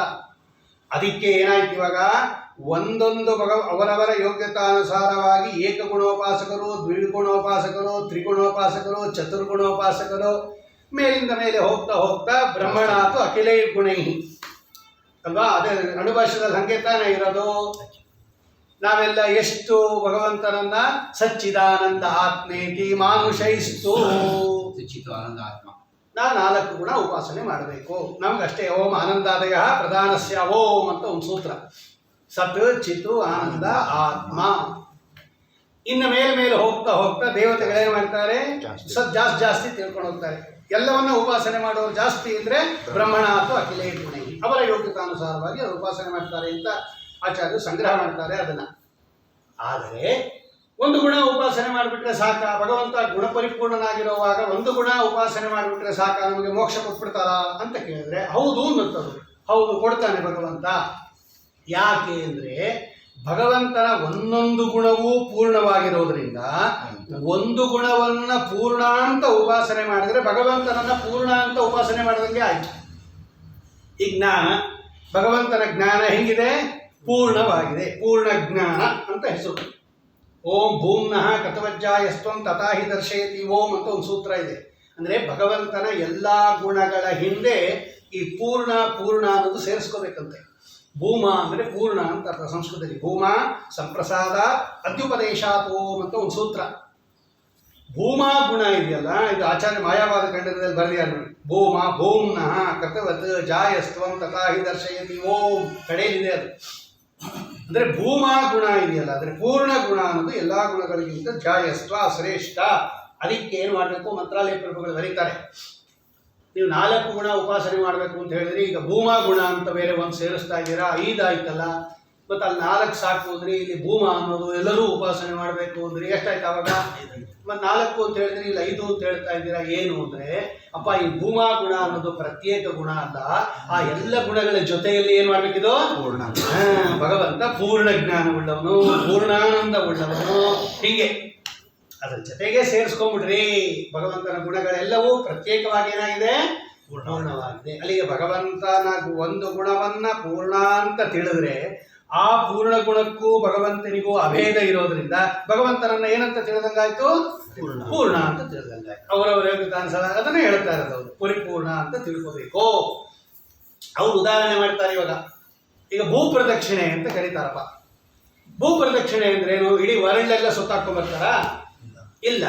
ನೀವು ಒಂದು ಪ್ರದಕ್ಷಿಣೆ ಹಾಕಿದ್ರು ಕೂಡ ಅದನ್ನ ಏನಂತ ಕರೀತಾರೆ? ಈಗ ಇದು ಭೂಮಿ, ಇದು ಈಗ ಇಲ್ಲಿದೆ, ಇದನ್ನ ಹಿಂಗೆ ಪ್ರದಕ್ಷಿಣೆ ಹಾಕಿದ್ರಿ, ಇದೇನಾಯ್ತು ಇವಾಗ? ಇದು ಅದಾಗ್ಲಿಲ್ವಾ ಅದು? ಯಾಕೆಂದ್ರೆ ಈ ಭಾಗನೂ ಭೂ ಆಗಿರೋದ್ರಿಂದ ಇಷ್ಟು ಭಾಗವನ್ನ ನೀವು ಪ್ರದಕ್ಷಿಣೆ ಮಾಡಿದ್ರು ಕೂಡ ಅದೇನು ಅನ್ನಿಸ್ಕೋತು? ಭೂ ಪ್ರದಕ್ಷಿಣೆ ಅಂತಾನೆ ಅನ್ನಿಸ್ಕೋತು. ಹಾಗೆ ಅವರವರ ಯೋಗ್ಯತಾನುಸಾರವಾಗಿ ಪ್ರದಕ್ಷಿಣೆ ಮಾಡಿದರೂ ಕೂಡ ಅದೇನು ಎಂತ ಪರ್ಯವಸನ ಆಗತ್ತದೋ ಭೂ ಪ್ರದಕ್ಷಿಣೆ ಅಂತಾನೆ ಕರೆಯುತ್ತೆ. ಸುರೇಂದ್ರ ತೀರ್ಥರದು ಅದೇ ತಾನೇ ಹೇಳೋದು, ಯಶ್ಚಕಾರೋಪವಾಸೇನ ತ್ರಿವಾರಂ ಭೂ ಪ್ರದಕ್ಷಿಣಂ ಅಂತಿದೆ. 3 ಸಲ ಉಪವಾಸದಿಂದ ಭೂ ಪ್ರದಕ್ಷಿಣೆ ಮಾಡಿದಾರಂತೆ ಅವ್ರು. ಯಾರು? ಸುರೇಂದ್ರ ತೀರ್ಥರು. ಭೂ ಪ್ರದಕ್ಷಿಣೆ ಅಂದ್ರೆ ಏನು? ಅವರು ಅಮೆರಿಕ ಲಂಡನ್ಗೆಲ್ಲ ಹೋಗಿದ್ರು ಅವರು. ಹಾಗಾದ್ರೆ ಅವರೇ ಹೋಗಿದ್ರು ಅಂದ್ರೆ ನಾವ್ಯಾಕೆ ಹೋಗಬಾರ್ದು ಅಂತ ನೋಡಿ, ಎಷ್ಟು ಪ್ರಾಬ್ಲಮ್ ಇದೆ ಈಗ. ಇಡೀ ಭೂಮಿ ಪ್ರದಕ್ಷಿಣೆ ಮಾಡಿದ್ರು ಅಂದ್ರೆ ಏನು? ಆಸ್ಟ್ರೇಲಿಯಾ ಎಲ್ಲ ಹೋಗಿದ್ರ, ದುಬೈಗೆ ಹೋಗಿದ್ರ ಅಂತ ಕೇಳಬಾರ್ದು. ಭಾರತ ದೇಶವನ್ನ ಪ್ರದಕ್ಷಿಣೆ ಮಾಡಿದ್ರು ಕೂಡ ಅದನ್ನೇನಂತ ಕರೀತಾರೆ? ಭೂ ಪ್ರದಕ್ಷಿಣೆ. ಅದು ಭೂ ಅಲ್ವಾ? ಅದು ಭಾರತನೂ ಭೂಮಿ ಅಲ್ವಾ? ಅದು ಮತ್ತೆ ಭೂಮಿ ಪ್ರದಕ್ಷಿಣೆ ಮಾಡಿದ್ರೆ ಅದು ಭೂ ಪ್ರದಕ್ಷಿಣೆ ಆಗ್ಲಿಲ್ವಾ? ಹಂಗೆ ನಿನ್ನ ಒಂದೊಂದು ಗುಣವನ್ನು ತಿಳ್ಕೊಂಡ್ರು ಕೂಡ ಅದು ಗುಣಪೂರ್ಣ ಅನ್ನೋದ್ರಲ್ಲೇ ಏನಾಗತ್ತೆ? ಪರ್ಯವಸನ ಆಗತ್ತೆ. ಯಥಾ ಅವ್ರು ಬಳಿತಾರೆ, ಅಯಥಾ ಭವತಿ ಭೂಮಿ ದತ್ತಪದ ನಿರ್ಣ. ಭೂಮಿಯಲ್ಲಿ ಹೆಜ್ಜೆ ಇಟ್ಟರೆ ಅದಕ್ಕೆ ಭೂ ಪ್ರದಕ್ಷಿಣೆ ಅಂತ ಹೆಂಗೆ ಕರೀತಾರೋ, ಇರ್ರೆಸ್ಪೆಕ್ಟಿವ್ ಆಫ್ ಆ ಯಾವುದು ಜಾಗ, ಆ ಸ್ಪೇಸು, ಅದು ಭೂ ಪ್ರದಕ್ಷಿಣೆನೇ ಅದು. ಹಾಗೆ ಭೂ ಪ್ರದಕ್ಷಿಣೆ ಅಂದರೆ ಇಡೀ ಭೂಮಿ ಪ್ರದಕ್ಷಿಣೆ ಮಾಡಬೇಕು ಅಂತ ಏನಿಲ್ಲ. ನಾವು ಎಲ್ಲಿ ಕಾಲಿಡ್ತೀವೋ ಅದು ಭೂಮಿನೇ ಆಗಿರೋದ್ರಿಂದ ಅದಕ್ಕೂ ಏನಂತ ಕರೀತಾರೆ? ಭೂ ಪ್ರದಕ್ಷಿಣೆ ಅಂತಲೇ ಕರೀತಾರೆ. ಸಮುದ್ರ ಸ್ನಾನ ಅಂದ್ರೆ ಏನು? ಪುನರುದತಿ ಸ್ನಾನ ಸಂಕಲ್ಪವತ್ಸ ಅಂತ ಗುರುಗುಣ ಸ್ತವದಲ್ಲಿ ಬರೀತಾರಲ್ಲ ಅವರು. ಸಮುದ್ರ ಸ್ನಾನ ಅಹಂಕರಿಷೆ ಅಂದ್ರೆ ಇಡೀ ಸಮುದ್ರ ನೀರೆಲ್ಲ ಸ್ನಾನ ಮಾಡಬೇಕು ಅಂತ ಅರ್ಥನ? ಬಕೀಟ್ ಸ್ನಾನ ಇದ್ದಂಗೆ ಸಮುದ್ರ ಸ್ನಾನ. ಹಂಗ ಇಡೀ ಸಮುದ್ರದಲ್ಲಿರೋ ನೀರೆಲ್ಲ ಸ್ನಾನ ಮಾಡ್ತೀನಿ ಅಂತ ಏನಿಲ್ಲ. ಸಮುದ್ರದ ಏಕದೇಶದಲ್ಲಿ ಒಂದು ಕಡೆ ಕೂತ್ಕೊಂಡು ಒಂದು ತೊಂಬಿಗೆ ನೀರು ಹಾಕೊಂಡ್ರು ಕೂಡ ಅದನ್ನೇನಂತ ಕರಿತೀರಾ ನೀವು? ಸಮುದ್ರ ಸ್ನಾನ. ಅದಕ್ಕೆ ಉದದಿ ಸ್ನಾನ ಸಂಕಲ್ಪವತ್ಸ ಅಂತಾರೆ. ಉದದಿ ಸ್ನಾನ ಅಹಂಕರಿಷೆ, ಸಂಕಲ್ಪ ಮಾಡೋದು ಹಂಗೆ ಸಮುದ್ರ ಸ್ನಾನ ಮಾಡ್ತೀನಿ ಅಂತ. ಆದರೆ ಮಾಡೋದೇನೋ ಒಂದು ಭಾಗದಲ್ಲಿ ಕೂತ್ಕೊಂಡು ಒಂದು ಸ್ವಲ್ಪ ಹಾಕ್ಕೊಂಡು ಬಂದ್ಬಿಡ್ತೀವಿ, ಅಥವಾ ಒಂದು ಮುಳುಗ್ಕೊಂಡು ಬಂದ್ಬಿಡ್ತೀವಿ. ಈ ಮಾಡದೇ ಇರೋ ಭಾಗ ಎಷ್ಟಿದೆ, ಮಾಡಿರೋ ಭಾಗ ಎಷ್ಟಿದೆ. ಆದರೆ ಹೇಳೋದೇನೋ ಸಮುದ್ರ ಸ್ನಾನ ಆಯ್ತಾ, ಓ ಏನು ಇಡೀ ಸಮುದ್ರ ಸ್ನಾನ ಮಾಡ್ಕೊಂಡು ಬಂದಂಗೆ ಹೇಳ್ಬಿಡ್ತೀವಿ. ಆದರೆ ಆಗ್ಲಿಲ್ವಾ? ಆಯ್ತು. ಅದಕ್ಕೆ ಹೇಳ್ತಾರೆ ಅಯಥಾ ಭವತಿ ಕಥಂ ಅಯಥಾ ಭವತಿ. ಯಾಕಾಗಲ್ಲ ಅಂತಾರೋ. ಯಾಕಾಗಲ್ಲ? ಹಾಗೆ ಆಗುತ್ತೆ. ಆದ್ದರಿಂದ ಭಗವಂತನ ಒಂದು ಗುಣವನ್ನು ಉಪಾಸನೆ ಮಾಡಿದ್ರೂ ಕೂಡ ಅದು ಪೂರ್ಣವಾಗಿರೋದ್ರಿಂದ, ಭಗವಂತನಿಗೂ ಗುಣಗಳಿಗೂ ಅಭೇದ ಇರೋದ್ರಿಂದ ಭಗವಂತನನ್ನ ಏನಂತ ಉಪಾಸನೆ ಮಾಡಿದಂಗಾಯ್ತು? ಪೂರ್ಣ ಅಂತ ಉಪಾಸನೆ ಮಾಡಿದಂಗಾಯ್ತು. ಅವನದಾಗಿದ್ದಾನಲ್ಲ, ಅವನು ಗುಣಪೂರ್ಣ ಆಗಿದ್ದಾನೆ. ಆದ್ದರಿಂದ ಸ್ವಯೋಗ್ಯೋಪಾಸನೆಯೂ ಕೂಡ ಮೋಕ್ಷವನ್ನ, ಅವನ ಅನುಗ್ರಹವನ್ನ ತಂದುಕೊಡುತ್ತೆ. ಅಂತಹ ಗುಣಪರಿಪೂರ್ಣ ಶ್ರೀಹರಿ ಅಂತ ಹೇಳಿ ಇದೆಲ್ಲ ಎಲ್ಲ ಕಲಿಯಾರಿಗಳು ಆ ಉದ್ದಾರಕಾಯನ ಶ್ರುತಿ ಅಂತ ಇದು 2 ಇದೆ. ಆಯ್ತಾ? ಆಮೇಲೆ ಇತಿ ಸೂರಯ ತ್ರ್ಯಧಿಪತೆ ಅಖಿಲ ಲೋಕಮಲಕ್ಷಪಣಂ ಕಥಮೃತಾಬ್ಧಿಮವಗಾಹ್ಯ ತಪಾಂಸಿ ಜುಹು ಕಿಮುತ ಪುನಃ ಸ್ವಧಾಮ ವಿದುತಾಶಯ ಕಾಲಗುಣಾ ಪರಮ ಭಜಂತಿಯೇ ಪದಮಜಸ್ರ ಸುಖಾನುಭವಂ. ಇದು ಇಂದ್ರದ್ಯುಮ್ನ ಶ್ರುತಿ ಅಂತ ಕರೀತಾರೆ ಇದಕ್ಕೆ. ಈ ಮೂರನೇ ಶ್ರುತಿ ಎಲ್ಲಿ ಬಂದಿದೆಯಪ್ಪ? ಅದು ಇಂದ್ರದ್ಯುಮ್ನ ಶ್ರುತಿ. ಆಚಾರ್ಯರು ಭಾಗವತ ತಾತ್ಪರ್ಯದಲ್ಲಿ ಇದೆಲ್ಲ ಯಾವ್ಯಾವ ಶ್ರುತಿ ಅಂತ ಉದಾಹರಣೆ ಮಾಡಿದ್ದಾರೆ. ಅದಕ್ಕೆ ಮೊದಲನೇದು ಶಾಂಡಿಲ್ಯ ಶ್ರುತಿ, ಎರಡನೇದು ಔದ್ದಾಲಕಾಯನ ಶ್ರುತಿ, ಈ ಮೂರನೇ ಪದ್ಯ ಇಂದ್ರದ್ಯುಮ್ನ ಶ್ರುತಿಯ ಸಂಗ್ರಹ ರೂಪ. ಶ್ರುತಿ ಬೇರೆ ಇದೆ, ವೇದ ಅದರ ಸಂಗ್ರಹ. ಅದರಲ್ಲಿ ಏನು ಹೇಳಿದೆ ಅನ್ನೋದನ್ನು ಇವರು ಸಂಸ್ಕೃತದಲ್ಲಿ ಶ್ಲೋಕ ಮಾಡಿ ಭಾಗವತದಲ್ಲಿ ಹಾಕಿದ್ದಾರೆ. ಇದೇನು ಹೇಳ್ತಾ ಇದೆ ಇದು? ಇತಿ ಸೂರಯ ತ್ರಧಿಪತೆ. ತ್ರಧಿಪತಿ ಅಂತ ಕರೀತಾರೆ ಭಗವಂತನಿಗೆ. ಅಲ್ಲಿ ಎರಡು ವಿಶೇಷಣ ಇದೆ. ಪರಮ ತ್ರಧಿಪತೆ, ಕಡೆಯಲ್ಲಿ ಪರಮ ಅಂತಿದೆ, ಪ್ರಾರಂಭದಲ್ಲಿ ತ್ರಧಿಪತೆ ಅಂತ ಇದೆ. ತ್ರಿ ಅಧಿಪತೆ ತ್ರಧಿಪತೆ. ಅದು ತ್ರಿ ಅಧಿಪತೆ ಅಂದ್ರೇನು? ಈ ಮೂರು ರೀತಿಯ ಜೀವರಾಶಿಗಳಿಗೂ ಭಗವಂತ ಸ್ವಾಮಿ ಆಗಿದ್ದಾನೆ. ತ್ರಿ, ಸಾತ್ವಿಕರಿಗೆ, ರಾಜಸರಿಗೆ, ತಾಮಸರಿಗೆ, ಈ ಮೂರೂ ರೀತಿಯ ಜೀವರಾಶಿಗಳಿಗೆ ಅಧಿಪತಿ ಆಗಿರೋದ್ರಿಂದ ಭಗವಂತನಿಗೆ ಏನು ಕರೀತಾರೆ? ತ್ರಿಧಿಪತಿ ಅಂತ ಕರೀತಾರೆ. ನಿಯಾಮಕ ಅಂದ್ರೇನು? ಅವರವರ ಕೈಯಲ್ಲಿ ಅವರವರಿಗೆ ಯೋಗ್ಯವಾಗಿರ್ತಕ್ಕಂತಹ ಸಾಧನೆಯನ್ನ ಮಾಡಿಸಿ ಅವರವರಿಗೆ ಅವರವರ ಗತಿಯನ್ನ ಕೊಡ್ತಾನೆ ಭಗವಂತ. ಅದಕ್ಕೆ ಅವನು ಅಧಿಪತಿ ಅಂತ ಕರೀತಾರೆ. ತ್ರಿಧಿಪತಿ ಅರ್ಥಾತ್ ಸಾತ್ವಿಕ ನಿಯಾಮಕ, ರಾಜಸ ನಿಯಾಮಕ, ತಾಮಸ ನಿಯಾಮಕ. ಇದೇ ಅರ್ಥವನ್ನ ವೆಂಕಟೇಶ ಅನ್ನೋ ಶಬ್ದ ಹೇಳುತ್ತೆ ನೋಡ್ರಿ. ವೆಂಕಟೇಶ ಅಂತ ಇದೆಯಲ್ಲ, ಶ್ರೀನಿವಾಸ ಕಲ್ಯಾಣದಲ್ಲಿ ನಮ್ಗೆ ಇನ್ನೊಂದು ಹೆಸರಲ್ವ ವೆಂಕಟೇಶ ಅಂತ. ಆ ವೆಂಕಟೇಶ ಅನ್ನೋ ಶಬ್ದಕ್ಕೆ ಈ ಅರ್ಥ ಇದೆ. ಗರುಡ ಪುರಾಣ ಬ್ರಹ್ಮಕಾಂಡದಲ್ಲಿ ಸ್ವಾಮಿ ಹೇಳ್ತಾನೆ, ಗರುಡ ದೇವರು ಕೇಳ್ತಾರೆ, ನಿಂಗೆ ಯಾಕೆ ವೆಂಕಟೇಶ ಅಂತ ಕರೀತಾರೆ ಅಂತ ಕೇಳ್ತಾನೆ ಅವನು. ಸುಮ್ಮನೆ ಎಲ್ಲರೂ ವೆಂಕಟೇಶ ವೆಂಕಟೇಶಾಯ ನಮಃ ವೆಂಕಟೇಶಾಯ ಮಂಗಳಂ ಅಂತ ಹೇಳ್ಬಿಡೋದಲ್ಲ, ನಿಂಗೆ ಯಾಕೆ ವೆಂಕಟೇಶ ಅಂತ ಕರೀತಾರೆ ಅಂದರೆ ಆ ಪುರಾಣದಲ್ಲಿರೋದು ಒಂದೇನು? ಸರ್ವ ಪಾಪಾನಿ ವೇಂ ಪ್ರಾಹು ಕಟತ ದಾಹ ಮುಚ್ಚತೆ ತಸ್ಮಾತ್ ವೆಂಕಟ ಶೈಲೋಯಂ ಅಂತ. ವೆಂಕಟ ಅಂದರೆ ಪಾಪವನ್ನು ಸುಡುವ ಪರ್ವತ, ಅದಕ್ಕೆ ಈಶಾ ಒಡೆಯ, ಆದ್ದರಿಂದ ಅವು ಏನಂತ ಕರೀತಾರೆ? ವೆಂಕಟೇಶ ಅಂತ ಕರೀತಾರೆ ಅಂತ ಭವಿಷ್ಯೋತ್ತರ ಪುರಾಣದಲ್ಲಿ ಈ ಕಾರಣವನ್ನು ಕೊಟ್ಟಿದ್ದಾರೆ. ಇಷ್ಟೇ ಹೇಳಿಬಿಟ್ರೆ ಭಗವಂತನಿಗೆ ಅತಿಶಯ ಮಹಿಮೆ ಬರಲ್ಲ. ಏನು ಹೇಳ್ದಂಗಾಯ್ತು ನೀವು? ವೆಂಕಟಾದ್ರಿ ಇರೋದು ಒಂದು ಪರ್ವತ, ಆ ಪರ್ವತಕ್ಕೆ ಏನಾಗಿದ್ದಾನೆ ಭಗವಂತ? ಈಶ, ಸ್ವಾಮಿ ಆಗಿದ್ದಾನೆ. ಒಂದು ಬೆಟ್ಟಕ್ಕೆ ಸ್ವಾಮಿ ಆಗಿದ್ದಾನೆ. ಆಯ್ತು, ಬೆಟ್ಟಕ್ಕೆ ಪರಿಹಾರ ಮಾಡ, ಅದು ವೆಂಕಟ ಅನ್ನೋದು ಒಂದು ಪರ್ವತ. ಅದಕ್ಕೆ ಯಾಕೆ ಆ ಹೆಸರು ಬಂದಿದೆ ಅಂದ್ರೆ ಅದು ಪಾಪ ಪರಿಹಾರ ಮಾಡೋದ್ರಿಂದ ಅದಕ್ಕೆ ಏನಂತ ಕರೀತಾರೆ? ವೆಂಕಟ ಅಂತ ಕರೀತಾರೆ. ಅದೇನದು ವಸ್ತು? ಅದ್ರಿ ಅಲ್ವಾ? ವೆಂಕಟಾಚಲ, ಅಚಲ ಅಂದ್ರೆ ಪರ್ವತ. ಈ ಪರ್ವತಕ್ಕೆ ಸ್ವಾಮಿ ಆಗಿರೋದ್ರಿಂದ ನಿನ್ನನ್ನು ಏನಂತ ಕರೀತಾರೆ? ವೆಂಕಟಾಚಲ ಅಂತ ಕರೀತಾರೆ. ಅಂದ್ರೆ ಒಂದು ಬೆಟ್ಟಕ್ಕೆ ಭಗವಂತ ಒಡೆಯ ಆಗಿದ್ದಾನೆ ಅಂತ ಮಾತ್ರಕ್ಕೆ ನಿನ್ನನ್ನು ಯಾಕೆ ಪೂಜೆ ಮಾಡ್ಬೇಕು ನಾವು? ಲೋಕದಲ್ಲಿ ಎಷ್ಟೋ ಬೆಟ್ಟಗಳನ್ನ ಇಟ್ಕೊಂಡಿದ್ವಿ. ಕನಕಪುರದಲ್ಲಿ ಇಲ್ವಾ ಬೆಟ್ಟಕ್ಕೆ ಒಡೆಯರು? ಕ್ರಷರ್ ಇಟ್ಕೊಂಡಿರೋರೆಲ್ಲ ಒಂದೊಂದು ಬೆಟ್ಟ ತಗೊಂಡ್ಬಿಡ್ತಾರೆ. ಒಂದು ಬೆಟ್ಟ ತಗೊಂಡ್ಬಿಟ್ಟು ಅದನ್ನು ಒಡೆದು ಅದು ಜಲ್ಲಿ ಮಾಡಿ ಸಪ್ಲೈ ಮಾಡಲ್ವಾ?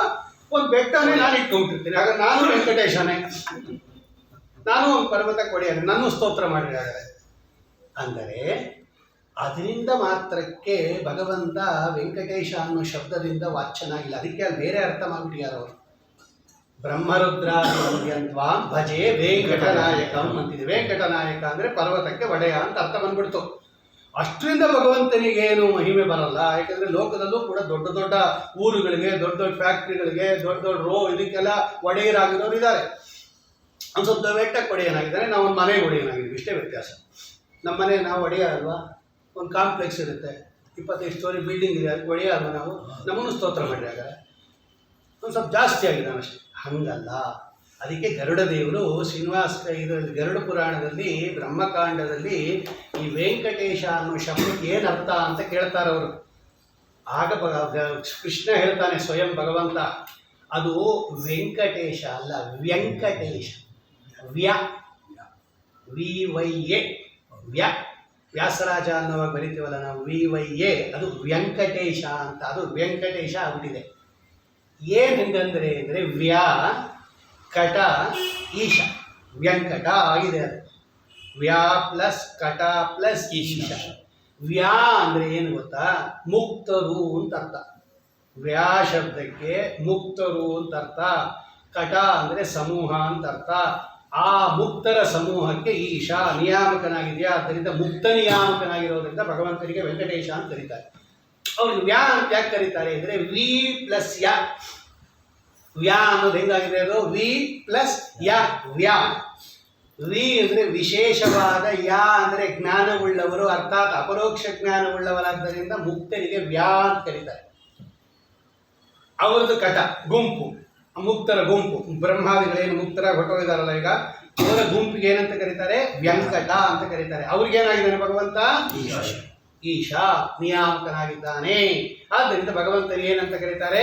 ವೆಂಕಟೇಶ ಅಂತ ಕರೀತಾರೆ. ತಿರ್ಗಾ ಇನ್ನೊಂದು ಅರ್ಥ, ವ್ಯಂಕಟ ಅಂದರೆ ವ್ಯಾ ಅಂದ್ರೆ ಏನು ಗೊತ್ತಾ? ಈ ಹೋಗಲ್ಪಟ್ಟ ಜ್ಞಾನವುಳ್ಳವರು. ವಿ ಅಂದರೆ ವಿಗತ, ಹೋಗಲ್ಪಟ್ಟ ಜ್ಞಾನವುಳ್ಳವರು ಅರ್ಥಾತ್ ಆಗಿಲ್ಲದೆ ಇರೋರು ಅಂತ ಅರ್ಥ. ಇನ್ನು ಅಪರೋಕ್ಷ ಜ್ಞಾನ ಆಗಿಲ್ಲದೆ ಇರೋರು ಯಾರು? ನಾವು ಸಂಸಾರಿಗಳು. ಅವರ ಕಟ ಅಂತ ಸಂಸಾರಿಗಳ ಗುಂಪು, ಅವ್ರಿಗೇನಾಗಿದ್ದಾನೆ? ಅವ್ರಿಗೂ ಈಶ ಅರ್ಥಾತ್ ಸಂಸಾರಿಗಳಿಗೂ ಏನಾಗಿದ್ದಾನೆ ಭಗವಂತ? ಈಶಾ ಸ್ವಾಮಿ ಆಗಿದ್ದಾನೆ. ಆದ್ದರಿಂದ ಅವನು ವೆಂಕಟೇಶ. ಇನ್ನೊಂದು ಅರ್ಥ, ವಿರುದ್ಧವಾದ ಜ್ಞಾನವುಳ್ಳವರು. ವಿ ಪ್ಲಸ್ ಯಾ ವ್ಯಾ. ವಿ ಏನಕ್ಕೆ ವಿರುದ್ಧ ಅಂತ ಮಾಡಿದಾಗ ಅವನು ಸರ್ವೋತ್ತಮ ಆಗಿದ್ದಾನೆ, ಇವನು ತಪ್ಪು ತಿಳ್ಕೊತಾನೆ. ಅವನು ಸಕಲ ಗುಣ ಪರಿಪೂರ್ಣ ಆಗಿದ್ದಾನೆ, ಇವನು ನಿರ್ಗುಣ ಅಂತ ತಿಳ್ಕೊತಾನೆ. ವಿರುದ್ಧವಾಗಿ ತಿಳ್ಕೊಬೋದು ಯಾರು? ದೈತ್ಯರು, ಅಸುರರು, ಅವರ ಕಟ, ಅವರ ಸಮೂಹ. ಅದಕ್ಕೇನಾಗಿದ್ದಾನ? ಅದಕ್ಕೆ ಭಗವಂತನಿಗೆ ವೆಂಕಟೇಶ ಅಂತ ಕರೀತಾರೆ. ಅಲ್ಲಿಗೆ ಮುಕ್ತ, ಅಮುಕ್ತ, ಮುಕ್ತಾಮುಕ್ತ ನಿಯಾಮಕ ಅರ್ಥಾತ್ ಮುಕ್ತರು, ಸಂಸಾರಿಗಳು, ದೈತ್ಯರು ಅಥವಾ ತಮಸ್ಸಿಗೆ ಹೋಗ್ತಕ್ಕಂಥ ತಮೋಜೀವಿಗಳು. ಹೀಗೆ ಮೂರೂ ರೀತಿಯ ಜೀವರಾಶಿಗಳಿಗೆ ಈಶ ಆಗಿರೋದ್ರಿಂದ ಅವ್ನಿಗೆ ಏನಂತ ಕರೀತಾರೆ? ವೆಂಕಟೇಶ ಅಂತ ಕರೀತಾರೆ. ಇದು ಯಾರಿಗೂ ಬರೋದಿಲ್ಲ. ಇದು ಬೆಟ್ಟ ಗಿಟ್ಟ ಮನೆ ಕಟ್ಕೊಂಡು ಓನರ್ ಆಗ್ಬೋದು, ಈ ಮುಕ್ತ ನಿಯಾಮಕತ್ವ ಎಲ್ಲ ಯಾರಿಗೆ ಬರುತ್ತೆ? ಇದು ವೆಂಕಟೇಶಿ ಶಬ್ದದ ಒಳ ಅರ್ಥ ಅಂತ ಬರೀತಾರೆ ಬ್ರಹ್ಮಾಂಡ ಪುರಾಣದಲ್ಲಿ. ಸ್ವಯಂ ವೇದವ್ಯಾಸ ದೇವರು ಬರೆಯಾರೆ. ಇದು ಯಾವುದು? ಗರುಡ ಪುರಾಣದಲ್ಲಿ. ಆದ್ದರಿಂದ ಅದನ್ನೇ ಈಗ ಹೇಳ್ತಾರೆ. ಅದಕ್ಕೆ ಭಗವಂತನಿಗೆ ತ್ರಿಧಿಪತಿ ಅಂತ ಕರೀತಾರೆ. ಮೂರು ವಿಧವಾಗಿರ್ತಕ್ಕಂತಹ ಜೀವರಾಶಿಗಳಿಗೂ ಏನಾಗಿದ್ದಾನೆ ಭಗವಂತ? ನಿಯಾಮಕನಾದ್ದರಿಂದ ಹೇ ತ್ರಿಧಿಪತೆ. ದುರ್ಗಾದೇವಿ ಅವನನ್ನು ಸಂಬೋಧನೆ ಮಾಡ್ತಾಳೆ, ಹೇ ತ್ರಿಧಿಪತೆ ಪರಮ. ಲಾಸ್ಟ್ ಲೈನಲ್ಲಿ ಪರಮ ಅಂತಿದೆ. ಪರಮ ಅಂದರೆ ಸರ್ವೋತ್ತಮ ಅಂತ ಅರ್ಥ. ಹೇ ಸರ್ವೋತ್ತಮ ಇತಿ.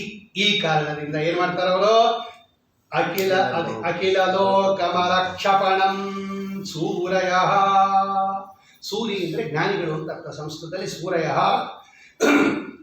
ಜ್ಞಾನಿಗಳೇನು ಮಾಡ್ತಾರೆ? ಇನ್ನೂ ಸಂಸಾರದಲ್ಲಿರ್ತಾರೆ, ಅವರು ಅಪರೋಕ್ಷ ಜ್ಞಾನ ಹೊಂದಿರ್ತಾರೆ, ಇನ್ನು ಮೋಕ್ಷಕ್ಕೆ ಹೋಗಿರಲ್ಲ. ಇವರೆಲ್ಲ ಏನು ಮಾಡ್ತಾರೆ? ಇವರೆಲ್ಲ ಅಂದರೆ ಏನು? ಈ ಜೀವನ್ಮುಕ್ತರು ಅಂತ ಏನು ಕರೆಸ್ಕೊಂಡಿರ್ತಾರಲ್ಲ, ಇವರೆಲ್ಲ ಏನು ಮಾಡ್ತಾರೆ?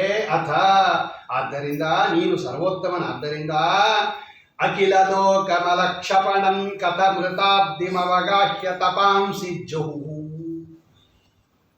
ತಪ ಅಂದರೆ ತಾಪತ್ರಯಗಳು. ತಾಪವನ್ನೇ ತಪ ಅಂತ ಕರೀತಾರೆ. ಸಂಸ್ಕೃತದಲ್ಲಿ ಹ್ರಸ್ವ ಮತ್ತು ದೀರ್ಘ ಎರಡೂ ಕೆಲವು ಕಡೆ ಏಕಾರ್ಥವನ್ನು ಕೊಟ್ಬಿಡುತ್ತೆ. ಪಾದ ಅಂದರೂ ಒಂದೇ, ಪದ ಅಂದರೂ ಒಂದೇ. ನಮ್ಮಲ್ಲಿ ಪಾದ ಅಂದರೂ ಸ್ವರೂಪ ಅಂತ ಅರ್ಥ, ಪದ ಅಂದ್ರೂ ಕೂಡ ಸ್ವರೂಪ ಅಂತ ಅರ್ಥ. ಆದ್ದರಿಂದ ಪಾದ ಪದ ಎರಡೂ ನಡೆದು ಬಿಡುತ್ತೆ ನಮ್ಮಲ್ಲಿ. ಹಾಗೆ ತಪಾಂಸಿ, ತಪಸಿ, ತಪಾಂಸಿ ತಾಪಗಳು. ತಾಪಗಳನ್ನು ತಪ ಅಂತಲೇ ಕರೆದ್ಬಿಟ್ರು. ತಾಪ ಅಂತ ಕರಿಬೇಕಾಯಿತು. ತ್ರಿವಿಧವಾಗಿರ್ತಕ್ಕಂತಹ ತಾಪಗಳನ್ನು ಏನು ಮಾಡ್ಕೋತಾರೆ ಇವರು ಜ್ಞಾನಿಗಳು? ಜಹು ಬಿಟ್ಬಿಡ್ತಾರೆ, ಕಳ್ಕೊಂಡ್ಬಿಡ್ತಾರೆ. ಯಾವುದರಿಂದ? ಕಥಮೃತಾಬ್ಧಿಮವಗಾಹ್ಯ ತಪಾಂಸಿ ಜಹು ಅಖಿಲ ಲೋಕಮಲಕ್ಷಪಣಂ. ಅದನ್ನೇ ಇವತ್ತು ನಾವು ಮಾಡ್ತಾ ಇರೋದು. ಇವಾಗ ಈ ಭಗವಂತನ ಕಥಾ ಇದೆಯಲ್ಲ, ಈ ಕಥಾ ಅನ್ನೋದು ಅಮೃತ ಇದ್ದಂಗೆ. ಇದು ಭಗವಂತನ ಕಥಾ ಅಮೃತ ಸದೃಶ. ಅಮೃತವನ್ನು ಪಾನ ಮಾಡಿದವರಿಗೆ ಹೇಗೆ ಜನನ ಮರಣಾದಿಗಳಿಲ್ಲವೋ, ಹಾಗೆ ಭಗವಂತನ ಕಥಾಮೃತವನ್ನು ಯಾರು ಪಾನ ಮಾಡ್ತಾರೋ ಅವರಿಗೂ ಕೂಡ ಜನನ ಮರಣ ರೂಪ ಚಕ್ರದಿಂದ ಬಿಡುಗಡೆಯಾಗಿ ಅವ್ರಿಗೂ ಕೂಡ ಇಲ್ಲ, ಈ ತಾಪತ್ರಯಗಳಿಲ್ಲ, ಜನನ ಇಲ್ಲ, ಮರಣ ಇಲ್ಲ.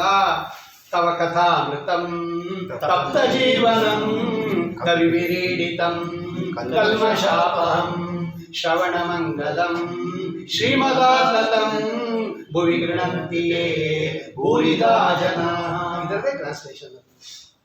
ಇದರದೇ ಟ್ರಾನ್ಸ್ಲೇಷನ್ ಕಥಾಮೃತ. ಅದಕ್ಕೆ ಹರಿಕಥಾಮೃತ ಅಂತಲೇ ಹೆಸರು. ಭಾಗವತಕ್ಕೂ ಹರಿಕಥಾಮೃತ ಅಂತಲೇ ಹೆಸರು.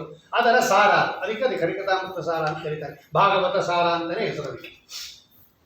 ಹರಿಕಥಾಮೃತ ಸಾರ ಅಂದರೆ ಭಾಗವತ ಹರಿಕಥಾಮೃತ ಅಂತಲೇ ಇದೆ. ಭಾಗವತಕ್ಕೆ ಹರಿಕಥಾಮೃತ ಅಂತ ಹೆಸರು. ಆದ್ದರಿಂದ ಅವರೇನು ಮಾಡ್ತಾರೆ ಜ್ಞಾನಿಗಳು? ಅದರಲ್ಲೇ ಮುಳುಗಿರ್ತಾರೆ. ಅವಗಾಹ್ಯ ಅಂದರೆ ಮುಳುಗೋದು. ಯಾವಾಗಲೂ ಕೂಡ ಈ ಜ್ಞಾನ ಇರುತ್ತೆ ಅವರಿಗೆ. ಅಂದರೆ ಭಗವಂತ ಸರ್ವೋತ್ತಮನಾಗಿದ್ದಾನೆ, ದುರ್ಗಾದೇವಿಯಿಂದಲೂ ಕೂಡ ಉತ್ತಮನಾಗಿದ್ದಾನೆ, ಪರಿಪೂರ್ಣ ಗುಣಾರ್ಣವನಾಗಿದ್ದಾನೆ ಅನ್ನೋ ಜ್ಞಾನ ಇರೋದ್ರಿಂದಲೇ ಜ್ಞಾನಿಗಳು ಏನು ಮಾಡ್ತಾರಪ್ಪ ಅಂದರೆ ಈ ನಿನ್ನ ಕಥಾಮೃತದಲ್ಲೇ ಮಗ್ನರಾಗಿ ಅದರಲ್ಲೇ ಮುಳುಗಿ, ಅಬ್ದಿ ಅಂದರೆ ಸಮುದ್ರ, ಆ ಅಮೃತ ಸಮುದ್ರದಲ್ಲೇ ಮುಳುಗಿ ತಪಾಂಸಿ ಜಹುಹು, ಆಧ್ಯಾತ್ಮಿಕ ಆದಿದೈವಿಕ ಆದಿಭೌತಿಕ ಅನ್ನತಕ್ಕಂತಹ ತಾಪತ್ರಯಗಳನ್ನ ಅವ್ರು ಏನು ಮಾಡ್ತಾರೆ, ಅವರು ಪರಿಹಾರ ಮಾಡ್ಕೋತಾರೆ. ಇನ್ನೂ ಮೋಕ್ಷಕ್ಕೆ ಹೋಗಿಲ್ಲದೆ ಇರ್ತಕ್ಕಂಥ ಪರೋಕ್ಷ ಜ್ಞಾನಿಗಳು ಅವರೇ ಹಿಂಗೆ ಮಾಡ್ಕೊಳ್ಳೋವಾಗ ಕಿಮುತ ಪುನಃ ಸ್ವಧಾಮ ವಿದುತಾಶಯ ಕಾಲ ಗುಣ, ಇವರಿಗೆ ಇನ್ನೂ ಲಿಂಗಭಂಗ ಆಗಿರೋದಿಲ್ಲ, ಇವರಿಗೆ ಅಪರೋಕ್ಷ ಜ್ಞಾನ ಆಗಿದೆ, ಆದರೆ ಇವರಿನ್ನ ಪ್ರಾರಬ್ಧವನ್ನು ಅನುಭವಿಸ್ತಾ ಇದ್ದಾರೆ. ಇವರಿಗಿಂತ ಲಿಂಗಭಂಗ ಆಗಿಲ್ಲ. ಎಲ್ಲಿ ತನಕ ಲಿಂಗಭಂಗ ಆಗೋದಿಲ್ಲ ಇವರಿಗೆ ಪೂರ್ತಿ ದುಃಖ ಹೋಗೋದಿಲ್ಲ. ಇವರಿಗೆ ಈ ಲಿಂಗ ದೇಹ ಇರೋ ತನಕ ದುಃಖ ಇದ್ದೇ ಇರುತ್ತೆ. ಆದರೆ ನಮಗೂ ಅವ್ರಿಗೂ ಏನು ವ್ಯತ್ಯಾಸ ಅಂದರೆ ನಮ್ಗೆ ಜಾಸ್ತಿ ಇರುತ್ತೆ, ಅವರಿಗೆ ದಗ್ಧಪಟಾಯಮಾನದಂತೆ ಇರುತ್ತಷ್ಟೇ. ಆದರೆ ಇರುತ್ತೆ, ಅವ್ರಿಗೂ ಇರುತ್ತೆ. ಅವರು ಆ ಇರೋದನ್ನು ಏನು ಮಾಡ್ತಾರೆ, ಅವರು ಪ್ರಾರಬ್ಧ ಕರ್ಮ ಅನುಭವಿಸೋ ಕಾಲದಲ್ಲಿ ಈ ಕಥಾಮೃತಾಬ್ಧಿಮವಗಾಹ್ಯ ಸ್ವಲ್ಪ ಸ್ವಲ್ಪ ಇರುತ್ತಲ್ಲ, ಇನ್ನು ದುಃಖ ಅನುಭವಿಸ್ಬೇಕಾಗಿದೆಲ್ಲ, ಅದನ್ನು ಅವ್ರೇನು ಮಾಡ್ತಾರೆ, ಈ ನಿನ್ನ ಕಥಾಮೃತವನ್ನು ಕೇಳಿಬಿಟ್ಟು ಅವ್ರೇನು ಮಾಡ್ತಾರೆ, ಅದನ್ನು ಜಹು ಬಿಟ್ಟುಬಿಡ್ತಾರೆ. ಅವ್ರಿಗೆಲ್ಲ ಪ್ರಾರಬ್ಧ ಕರ್ಮ ಮುಗಿದೋದ ಮೇಲೆ, ಅವ್ರ ಲಿಂಗಭಂಗ ಆದಮೇಲೆ ಅವ್ರಿಗೆ ಪ್ರಾಬ್ಲಮ್ಮೇ ಇರೋದಿಲ್ಲ. ಎಲ್ಲಿ ತನಕ ಲಿಂಗ ದೇಹ ಇದೆಯೋ ಅಲ್ಲಿ ತನಕ ಜನನ, ಅಲ್ಲಿ ತನಕ ಮರಣ, ಅಲ್ಲಿ ತನಕ ಶೋಕ, ಅಲ್ಲಿ ತನಕ ಸುಖ ದುಃಖಗಳೆಲ್ಲ, ಈ ಪ್ರಾಕೃತಿಕ ಸುಖ ದುಃಖಾದಿಗಳೆಲ್ಲ ಅದು ಹೋಯ್ತು ಅಂತ ಹೇಳಿದ್ರೆ ಅದಕ್ಕೆ ಅವ್ರು ಬರೀತಾರೆ ನೋಡಿ, ಕಿಮುತ ಪುನಃ ಸ್ವಧಾಮ ವಿಧೂತಾಶಯ ಕಾಲ ಗುಣ. ವಿಧೂತಾಶಯ ಕಾಲ ಗುಣ ಅಂದ್ರೆ ಏನು, ಎಲ್ಲ ಕಳ್ಕೊಂಡ್ಬಿಟ್ಟಿರ್ತಾರೆ ಅಂತ. ವಿಧೂತಾಶಯ ಅಂದರೆ ಅವ್ರಿಗೆ ಲಿಂಗದೇಹ ಇಲ್ಲದೆ ಇರೋದ್ರಿಂದ ಕಾಲದಿಂದ ಆಗತಕ್ಕಂತಹ ಪರಿಣಾಮ ಇಲ್ಲ ಅವ್ರಿಗೆ. ಈಗ ಕಾಲದಿಂದ ನಮಗೆಲ್ಲ ವೃದ್ಧಾಪ್ಯ ಬಂದ್ಬಿಡುತ್ತೆ ನೋಡಿ, ಕೈಯಲ್ಲಿ ಶಕ್ತಿ ಇಲ್ಲ, ಕಾಲಲ್ಲಿ ಶಕ್ತಿ ಇಲ್ಲ, ಕಣ್ಣಲ್ಲಿ ಶಕ್ತಿ ಇಲ್ಲ, ಇದು ಕಾಲದಿಂದ ಆಗತಕ್ಕಂತಹ ಪರಿಣಾಮ. ನಮ್ಮ ಗುಣಗಳು ಎಲ್ಲ ಕಡಿಮೆ ಆಗ್ತಾ ಬರುತ್ತೆ, ಶಕ್ತಿ ಯುಕ್ತಿ ಎಲ್ಲ ಇದರಿಂದ ಆಗತಕ್ಕಂಥದ್ದು. ಕಾಲದಿಂದ ಆಗತಕ್ಕಂಥದ್ದಾಗಲಿ ಅಥವಾ ದೇಹದಿಂದ ಆಗತಕ್ಕಂಥದ್ದಲ್ಲಾಗಲಿ, ಬಾಹ್ಯ ಮನಸ್ಸಿನಲ್ಲಿ ಬರ್ತಕ್ಕಂತಹ ಬಾಹ್ಯ ಮನಸ್ಸಿನ ಪರಿಣಾಮ ರೂಪವಾದ ದುಃಖ ಶೋಕಾದಿಗಳಾಗಲಿ, ವಸ್ತುಸ್ತು ನಾವೆಲ್ಲ ಒಳಗಡೆ ಜ್ಞಾನಾನಂದಾದಿ ಸಂಪನ್ನರು, ಈ ಮನಸ್ಸು ದುಃಖಾತ್ಮನ ಪರಿಣಾಮ ಹೊಂದ್ಬಿಡುತ್ತೆ. ಯಾರೋ ನಮ್ಗೆ ಬೇಕಾದವರು ಹೊರಟ್ಬಿಟ್ರು ದುಃಖ ಪಡ್ತೀವಲ್ಲ ನಾವು, ಈ ಬಾಹ್ಯ ಮನಸ್ಸು ಜಡ ಮನಸ್ಸು ಆ ಕಾಲಕ್ಕೆ ಏನಾಗುತ್ತೆ, ದುಃಖಾತ್ಮನ ಪರಿಣಾಮ ಹೊಂದ್ಬಿಟ್ಟು ಅದನ್ನು ಅನುಭವಿಸ್ತಾನೆ ಜೀವ. ಅದೇ ಜೀವಾಚ್ಛಾದಿತ ಮಾಡಿರೋ ಕೆಲಸ. ಅಂದರೆ ಒಳಗಡೆ ಇರತಕ್ಕಂತಹ ಜ್ಞಾನ ಆನಂದವನ್ನು ಮುಚ್ಚಿಬಿಟ್ಟು ಈ ಬಾಹ್ಯ ಮನಸ್ಸಿದೆಯಲ್ಲ, ಇದು ಕಾಲದಿಂದ ಆಗುವ ಪ್ರಕೃತಿಯಿಂದ ಆಗುವ ಪರಿಣಾಮ ಏನಿದೆ ಇದನ್ನು ಅನುಭವಿಸ್ತಾ ಇದ್ದೀವಿ ನಾವಿವಾಗ. ಅಂದರೆ ಸ್ವಂತ ಮನೆ ಇದ್ದವರು ಕೂಡ ಕಾರಣಾಂತರದಿಂದ ಬಿಟ್ಬಿಟ್ಟು ಬಾಡಿಗೆ ಮನೇಲಿ ಇದ್ದಂಗೆ ಆಯ್ತಿವಾಗ. ಇದೆಯಲ್ರಿ ನಿಂದೆ ಸ್ವಂತ ಮನೆ ಅಂದರೆ ಏನು ಮಾಡಲಿರಿ, ಅವ್ನು ಬಿಡ್ಸೋಕ್ಕಾಗ್ತಾ ಇಲ್ಲ, ಸಿಗಾಕೊಂಡ್ಬಿಟ್ಟಿದ್ದಾನೆ, ನಾನು ಬಾಡಿಗೆ ಕೊಟ್ಬಿಟ್ಟಿದ್ದೀನಿ, ಅವ್ನು ಬಿಡ್ಸೋಕ್ಕಾಗಲ್ಲ, ನಾನು ಬಾಡಿಗೆ ಮನೇಲಿದ್ದೀನಿ, ನನ್ನ ಸ್ವಂತ ಮನೆ ಇದ್ದರು ಅಂತಾರೆ. ನಮ್ಮ ಸ್ವಂತ ಮನೆ ಒಳಗಡೆ ಜ್ಞಾನಾನಂದ ಸ್ವರೂಪ ನಮ್ಮದೆಲ್ಲ. ಆದರೆ ಇವತ್ತು ನಾವು ಅನುಭವಿಸ್ತಾ ಇರೋದೇನೋ ದುಃಖ. ಎಲ್ಲಿದೆ ಇದು, ನಮ್ಮ ಒಳಗಿಲ್ಲ. ಇದು ಟೆಂಪರರಿಯಾಗಿ ಬಂದಿರೋದಿದೆ. ಈ ಬಾಹ್ಯ ಜಡ ಮನಸ್ಸಿದೆಯಲ್ಲ, ಈ ಜಡ ಮನಸ್ಸೇ ದುಃಖಾತ್ಮನ ಪರಿಣಾಮ ಹೊಂದ್ಬಿಡುತ್ತೆ, ಸುಖಾತ್ಮನ ಪರಿಣಾಮ ಹೊಂದ್ಬಿಡುತ್ತೆ, ಮತ್ಸರಾತ್ಮನ ಪರಿಣಾಮ ಹೊಂದ್ಬಿಡುತ್ತೆ, ಕೋಪಾತ್ಮನ ಪರಿಣಾಮ ಹೊಂದ್ಬಿಡುತ್ತೆ. ಇದೆಲ್ಲ ಮನಸ್ಸಿನ ಕೆಲಸ. ಇದನ್ನು ಈ ಜೀವ ಅನುಭವಿಸ್ತಾ ಇದೆ, ದುಃಖ ಆಗ್ತಾ ಇರೋದು ನಮಗೆ. ಅದನ್ನು ಅವ್ರು ಹೇಳ್ತಾರೆ ನೋಡಿ, ಕಿಮುತ ಪುನಃ ಸ್ವಧಾಮ ವಿದುತಾಶಯ ಕಾಲ ಗುಣ. ಆದರೆ ಮುಕ್ತರಿಗೆ ಲಿಂಗ ಭಂಗ ಆಗ್ಬಿಟ್ಟಿರೋದ್ರಿಂದ, ಈ ಲಿಂಗ ದೇಹ ಇಲ್ಲದೆ ಇರೋದ್ರಿಂದ ಅವರಿಗೆ ಕಾಲದ ಪರಿಣಾಮ ಆಗೋದಿಲ್ಲ, ಈ ಗುಣಗಳ ಪ್ರಾಕೃತ ಗುಣಗಳ ಪರಿಣಾಮ ಆಗೋದಿಲ್ಲ, ಸತ್ವಗುಣ ರಜೋಗುಣ ತಮೋಗುಣಗಳ ಪರಿಣಾಮ ಆಗೋದಿಲ್ಲ. ಇದನ್ನೆಲ್ಲ ಮಾಡಿಟ್ಕೊಂಡಿರ್ತಕ್ಕಂಥವರು ಇನ್ನೇನು ಹೇಳಬೇಕಪ್ಪ, ಪರಮ ಭಜಂತಿಯೇ ಪದಮಜಸ್ರ ಸುಖಾನುಭವಂ. ಮುಕ್ತರು ನಿನ್ನನ್ನು ಸ್ತೋತ್ರ ಮಾಡ್ತಾರೆ ಅಂತ ಬೇರೆ ಏನು ಹೇಳಬೇಕು ಸ್ವಾಮಿ? ಯಾಕೆ ಅಂದರೆ ಈ ಇವರಿದಾರಲ್ಲ, ಈ ಜೀವನ್ಮುಕ್ತರು, ಇವರಿಗೆ ಆವಾಗ ಭಗವಂತನ ದರ್ಶನ ಆಗ್ತಾ ಇರುತ್ತೆ, ಅಪರೋಕ್ಷ ಜ್ಞಾನ ಆಗೋಗಿರುತ್ತೆ. ಇವರು ನಮಗಿಂತ ಜಾಸ್ತಿ ಸ್ವಲ್ಪ ಭಗವಂತನನ್ನು ದರ್ಶನ ಮಾಡ್ತಾರೆ. ಅಂಥವರೇ ಭಗವಂತನ ಕಥಾವನ್ನು ಕೇಳಿ ತಮಗೆ ಜಡ ಮನಸ್ಸಿನ ಮೇಲೆ ಆಗುವ ದುಃಖಾದಿಗಳನ್ನು ಪರಿಹಾರ ಮಾಡ್ಕೋತಾರೆ ಅಂದಮೇಲೆ ಮುಕ್ತರು ಸದಾ ಭಗವಂತನನ್ನ ನೋಡ್ತಿರ್ತಾರೆ. ಅವರು ಮುಕ್ತರು ಸದಾ ಭಗವಂತನನ್ನ ನೋಡ್ತಿರ್ತಾರೆ, ಪ್ರತ್ಯಕ್ಷವಾಗಿ ಭಗವಂತನನ್ನ ನೋಡ್ತಾರೆ. ಅವರು ಯಾವಾಗಲೂ ನೋಡ್ತಿರ್ತಾರೆ. ಓಂ ಅಕ್ಷರದೇಯ ಅಂತೂ ಅವಿರೋಧ ಅಂತ ಒಂದು ಸೂತ್ರ ಇದೆ. ತಾರತಮ್ಯ ಒಪ್ಕೊಂಡ್ಬಿಟ್ರೆ ನೀವು ಮೋಕ್ಷದಲ್ಲಿ ಗಲಾಟೆ ಆಗುತ್ತಲ್ಲ ಅಂತ ಪ್ರಶ್ನೆ ಅವ್ರದ್ದು, ಪರಮತದವ್ರದ್ದು. ಅವರು ಈಗ ವಿಶಿಷ್ಟಾದ್ವೈತಿಗಳು ಮೋಕ್ಷದಲ್ಲಿ ತಾರತಮ್ಯ ಒಪ್ಪಲ್ಲ, ಭೇದ ಒಪ್ತಾರೆ, ತಾರತಮ್ಯ ಒಪ್ಪಲ್ಲ. ಇವರು ಭೇದನೂ ಒಪ್ಪಲ್ಲ, ತಾರತಮ್ಯನೂ ಒಪ್ಪಲ್ಲ. ಅವರು ಭೇದ ಒಪ್ತಾರೆ. ತತ್ವೋದ್ಯೋಗದಲ್ಲಿದೆ ನೋಡಿ, ಯೇ ಮುಕ್ತವು ತಾರತಮ್ಯಂ ನಮಂತೆ ತೇಷಾಂ ಶ್ರುತಿ ವಿರೋಧ ಅಂತ ಬರೆದಿದ್ದಾರೆ ಟೀಕಾರ ಇರುವಲ್ಲಿ ತತ್ವೋದ್ಯೋಗದಲ್ಲಿ. ಆದರೆ ಮೋಕ್ಷದಲ್ಲಿ ತಾರತಮ್ಯ ಯಾರು ಒಪ್ಪೋದಿಲ್ಲ ಅವರಿಗೆ ತಾರತಮ್ಯ ಶ್ರುತಿ ಇದೆ. ಅದು ತೈತ್ರಿಯೋಪನಿಷತ್ತಿನಲ್ಲಿ ತೇಷಾಂ ಅದೇನದು ಯೇ ಗಂಧರ್ವಾ ಮನುಷ್ಯ ಗಂಧರ್ವಾಣಾಮಾನಂದ ತೇ ಯೇಷತಂ ದೇವಗಂಧರ್ವಾಣಾಮಾನಂದ ಸ ಏಕೋ ಇಂದ್ರಸ್ಯಾನಂದ ತೇಷಾಂ ಶತಗುಣಾನಂದ ತೇಷಾಂ ಬ್ರಹ್ಮಣಾನಂದ ಶ್ರೋತ್ರಿಯಸ್ಯ ಚ ಅಕಾಮಃ ತಸ್ಯ ಅಂತಿದೆ ತೈತ್ರಿಯೋಪನಿಷತ್ ತೆಗೆದು ನೋಡ್ರಿ. ಅಲ್ಲಿ ಯಾರಿಗಿಂತ ಯಾರಿಗೆ ಜಾಸ್ತಿ ಆನಂದ, ಯಾರಿಗಿಂತ ಜಾಸ್ತಿ ಯಾರಿಗೆ ಆನಂದ ಅಂತ ಹೇಳ್ತಾ ಇದೆ. ಅದು ಇವರಿಗಿಂತ 100 ಪಟ್ಟು ಅವ್ರಿಗಿರುತ್ತಂತೆ. ಸಾಮಾನ್ಯ ಮನುಷ್ಯೋತ್ತಮರಿಗಿಂತ ಈ ಇದೆಯಲ್ಲ ಅಜಾನಜ ದೇವತೆಗಳಿಗೆ ಅವ್ರಿಗಿರುತ್ತೆ, ಚಿರಪಿತೃಗಳಿಗೆ ಜಾಸ್ತಿ ಇರುತ್ತೆ, ಮನುಷ್ಯ ಗಂಧರ್ವರಿಗೆ ಜಾಸ್ತಿ ಇರುತ್ತೆ, ದೇವಗಂಧರ್ವರಿಗೆ ಜಾಸ್ತಿ ಇರುತ್ತೆ, ಗಂಧರ್ವರಿಗೆ ಜಾಸ್ತಿ ಇರುತ್ತೆ, ಅವ್ರಿಗಿಂತ ಮೇಲೆ ದೇವತೆಗಳಿಗಿರುತ್ತೆ, ತತ್ವಾಭಿಮಾನಿ ದೇವತೆಗಳಿಗಿರುತ್ತೆ, ಇಂದ್ರದೇವರಿಗೆ ಜಾಸ್ತಿ ಇರುತ್ತೆ, ಗರುಡ ದೇವರಿಗೆ ಜಾಸ್ತಿ ಇರುತ್ತೆ, ಶೇಷದೇವರಿಗೆ ಜಾಸ್ತಿ ಇರುತ್ತೆ, ಆಮೇಲೆ ಇಂದ್ರದೇವರಿಗೆ ಇರುತ್ತೆ, ಆಮೇಲೆ ಮೇಲೆ ಹೋಗ್ತಾ ಹೋಗ್ತಾ ಹೋಗ್ತಾ ಬ್ರಹ್ಮಣ ಆನಂದ, ಬ್ರಹ್ಮದೇವರಿಗೆ ಜಾಸ್ತಿ ಆನಂದ, ಅದಕ್ಕೆ ಶತಾನಂದ ಅಂತ ಹೆಸರು. ಈ ತಾರತಮ್ಯ ಹೇಳ್ತಾ ಇದೆ. ಆನಂದದಲ್ಲಿ ತಾರತಮ್ಯ ಹೇಳಿದಾಗ ನೀವು ತಾರತಮ್ಯ ಇಲ್ಲ ಎಲ್ಲರಿಗೂ ಒಂದೇ ಆನಂದ ಅಂದರೆ ನಿಮ್ಗೆ ಪ್ರಾಬ್ಲಮ್ ಬರುತ್ತೆ ಅಂತ ಅಲ್ಲಿ ಆಚಾರ್ಯರು ತೋರಿಸ್ತಾರೆ. ವಿಶ್ವತತ್ವನಿರ್ಣಯದಲ್ಲೂ ಇದೆ, ತತ್ವೋದ್ಯೋಗದಲ್ಲೂ ಇದೆ. ಅದು ಇಲ್ಲ, ಅದು ಮುಕ್ತಿ ವಿಷಯ ಅಲ್ಲ, ಅದು ಸಂಸಾರದ ವಿಷಯ ಅಂದ್ಬಿಟ್ಟ ಅವನು. ಅದು ಮೋಕ್ಷದ್ದಲ್ಲ, ಅದೇನು ನೀವು ತಪ್ಪು ತಿಳ್ಕೊಂಡಿದ್ದೀರಾ, ಅಲ್ಲಿದಲ್ಲ, ಅದು ಇಲ್ಲಿದು ಅಂದ್ಬಿಟ್ಟ ಆಚಾರ್ಯ ಹೇಳ್ತಾರೆ. ಹಾಗೆ ಅಕಾಮಹ ತತ್ವ ಇಲ್ಲ, ಇಲ್ಲಿ ಸುಧಾದಲ್ಲಿದೆ. ಇದೆಲ್ಲ ಬಹಳ ದೊಡ್ಡ ವಿಷಯ. ಇದೆಲ್ಲ ಅಕಾಮಹ ತತ್ವ ಅನ್ನೋದೆಲ್ಲ ಸಂಸಾರದಲ್ಲಿರಲ್ಲ, ಎಲ್ಲ ಕಾಮಹತರೇ ಆಗಿರ್ತಾರೆ. ಶ್ರೋತ್ರಿಯಸ್ಯ ಚ ಅಕಾಮಹ ತಸ್ಯ ಅಂತಿದೆ, ಅದೆಲ್ಲ ಮೋಕ್ಷದ್ದೇ ಅದು ಅಂತ ವರ್ಣನೆ ಮಾಡ್ತಾರೆ. ಅಂದ ಮೇಲೆ ಸದಾ ಭಗವಂತನನ್ನು ನೋಡ್ತಾ ಇರ್ತಾರೆ. ಅದಕ್ಕೆ ಸೂತ್ರ ಹೊರಟು. ಯಾಕಪ್ಪ ತಾರತಮ್ಯ ಒಪ್ಪಲ್ಲ ನೀವು ಮೋಕ್ಷದಲ್ಲಿ ಅಂತ ಕೇಳಿದ್ರೆ, ಈಗ ನಮಗಿಂತ ಮೇಲೆ ಜಾಸ್ತಿ ಆನಂದ ಇದ್ದರೆ ಅವನ ಮೇಲೆ ನಮಗೆ ಮತ್ಸರ್ಯ ಬರುತ್ತೋ ಇಲ್ಲೋ. ಲೋಕದಲ್ಲಿ ನಮಗಿಂತ ಅವ್ನು ಜಾಸ್ತಿ ಕಾರ್ ತೊಗೊಂಡಿದ್ದಾನೆ, ಸೈಟ್ ತೊಗೊಂಡಿದ್ದಾನೆ, ದುಡ್ಡು ಜಾಸ್ತಿ ಬರುತ್ತೆ ಅಂದರೆ ಅವನ ಮೇಲೆ ಮಾತ್ಸರ್ಯ ಪಡ್ತೀವೋ ಇಲ್ವೋ. ಹಾಗೆ ಮೋಕ್ಷದಲ್ಲೂ ಹೀಗೆ ಗಲಾಟೆ ಮಾಡ್ತಾ ಕೂತ್ಕೋಬೇಕಾಗತ್ತೆ. ಅವನ ಮೈಯಲ್ಲಿ ನಾವು ಜಾಸ್ತಿ ನಮಗಿಂತ ಕಡಿಮೆ ಅಂದರೆ ಅಲ್ಲೂ ಗಲಾಟೆ ಆಗುತ್ತೆ. ಅದಕ್ಕೆ ಎಲ್ಲರಿಗೂ ಸಮ ಮಾಡಿಬಿಡ್ರಿ, ಆವಾಗ ಏನಿಲ್ಲ. ಎಲ್ಲರಿಗೂ 2 ಮೈಸೂರು ಪಾಕ್ ಕೊಟ್ಟು ಕಳಿಸ್ಬಿಡೋದು. ಒಬ್ಬನಿಗೆ 5 ಕೊಡಿಸೋರಿ ಇವ್ನು ನೋಡ್ತೇನೆ, ಅದ್ಯಾಕೆ ಒಂದು 5 ಕೊಟ್ರಿ ಅಂತ. ಎಲ್ಲರಿಗೂ 2 ಪ್ಯಾಕ್ ಮಾಡಿಬಿಟ್ಟು ಕೊಟ್ಬಿಟ್ರೆ ಮಾತೇ ಇಲ್ಲ. ಯಾರು ಪ್ಯಾಕ್ ಬಿಟ್ಟಿದ್ರು 2 ಮೈಸೂರು ಪಾಕ್. ಇವಾಗ ಆರಾಮಾಗಿ ಎಲ್ಲರೂ ತೊಗೊಂಡು ಹೋಗ್ತಾರೆ. ಒಬ್ಬನಿಗೆ ಏನಾದರೂ ಜಾಸ್ತಿ ಕೊಟ್ಟರೆ ಅಂದರೆ ಕೇಳ್ತಾರೆ ಅವ್ರು, ಅವ್ರು ಬಳಗಾರಿ ಇವರು, ಅದಕ್ಕೆ 5 ಕೊಟ್ಟಿದ್ದಾರೆ, ಏನೋ ಶುರು ಆಯಿತು ಒಟ್ಟಿನಲ್ಲಿ. ಅದಕ್ಕೆ ಅವ್ರು ಏನು ಹೇಳ್ತಾರೆ, ಪರಸ್ಪರ ಮಾತ್ಸರ್ಯ ಬಂದ್ಬಿಡುತ್ತೆ, ದ್ವೇಷಾದಿಗಳು ಬಂದ್ಬಿಡುತ್ತೆ. ಅದಕ್ಕೆ ಒಪ್ಪೋದು ಬೇಡ, ಎಲ್ಲರಿಗೂ ಸಮ ಮಾಡ್ಬೋಣ, ಈಸಿ ಅದು. ಎಲ್ಲರಿಗೂ 2 ಮಾಡಿಕೊಟ್ಟು ಕಳಿಸ್ಬೋಣ ಅಂತ ಆಚಾರ್ಯರು ಹೇಳ್ತಾರೆ. ಮಾತ್ಸರ್ಯಕ್ಕೆ ತಾರತಮ್ಯ ಕಾರಣ ಅಲ್ಲ, ಮಾತ್ಸರ್ಯಕ್ಕೆ ದೋಷ ಕಾರಣ. ನಿನ್ನಲ್ಲಿ ದೋಷ ಇದ್ದರೆ ಮಾತ್ರ ಮಾತ್ಸರ್ಯ ಮಾಡೋದು. ಲೋಕದಲ್ಲಿ ತಾರತಮ್ಯ ಇಲ್ವಾ ಕೇಳಿದ್ರು ಆಚಾರ್ಯ. ಸಂಸಾರದಲ್ಲಿ ತಾರತಮ್ಯ ಇಲ್ವಾಪ್ಪ?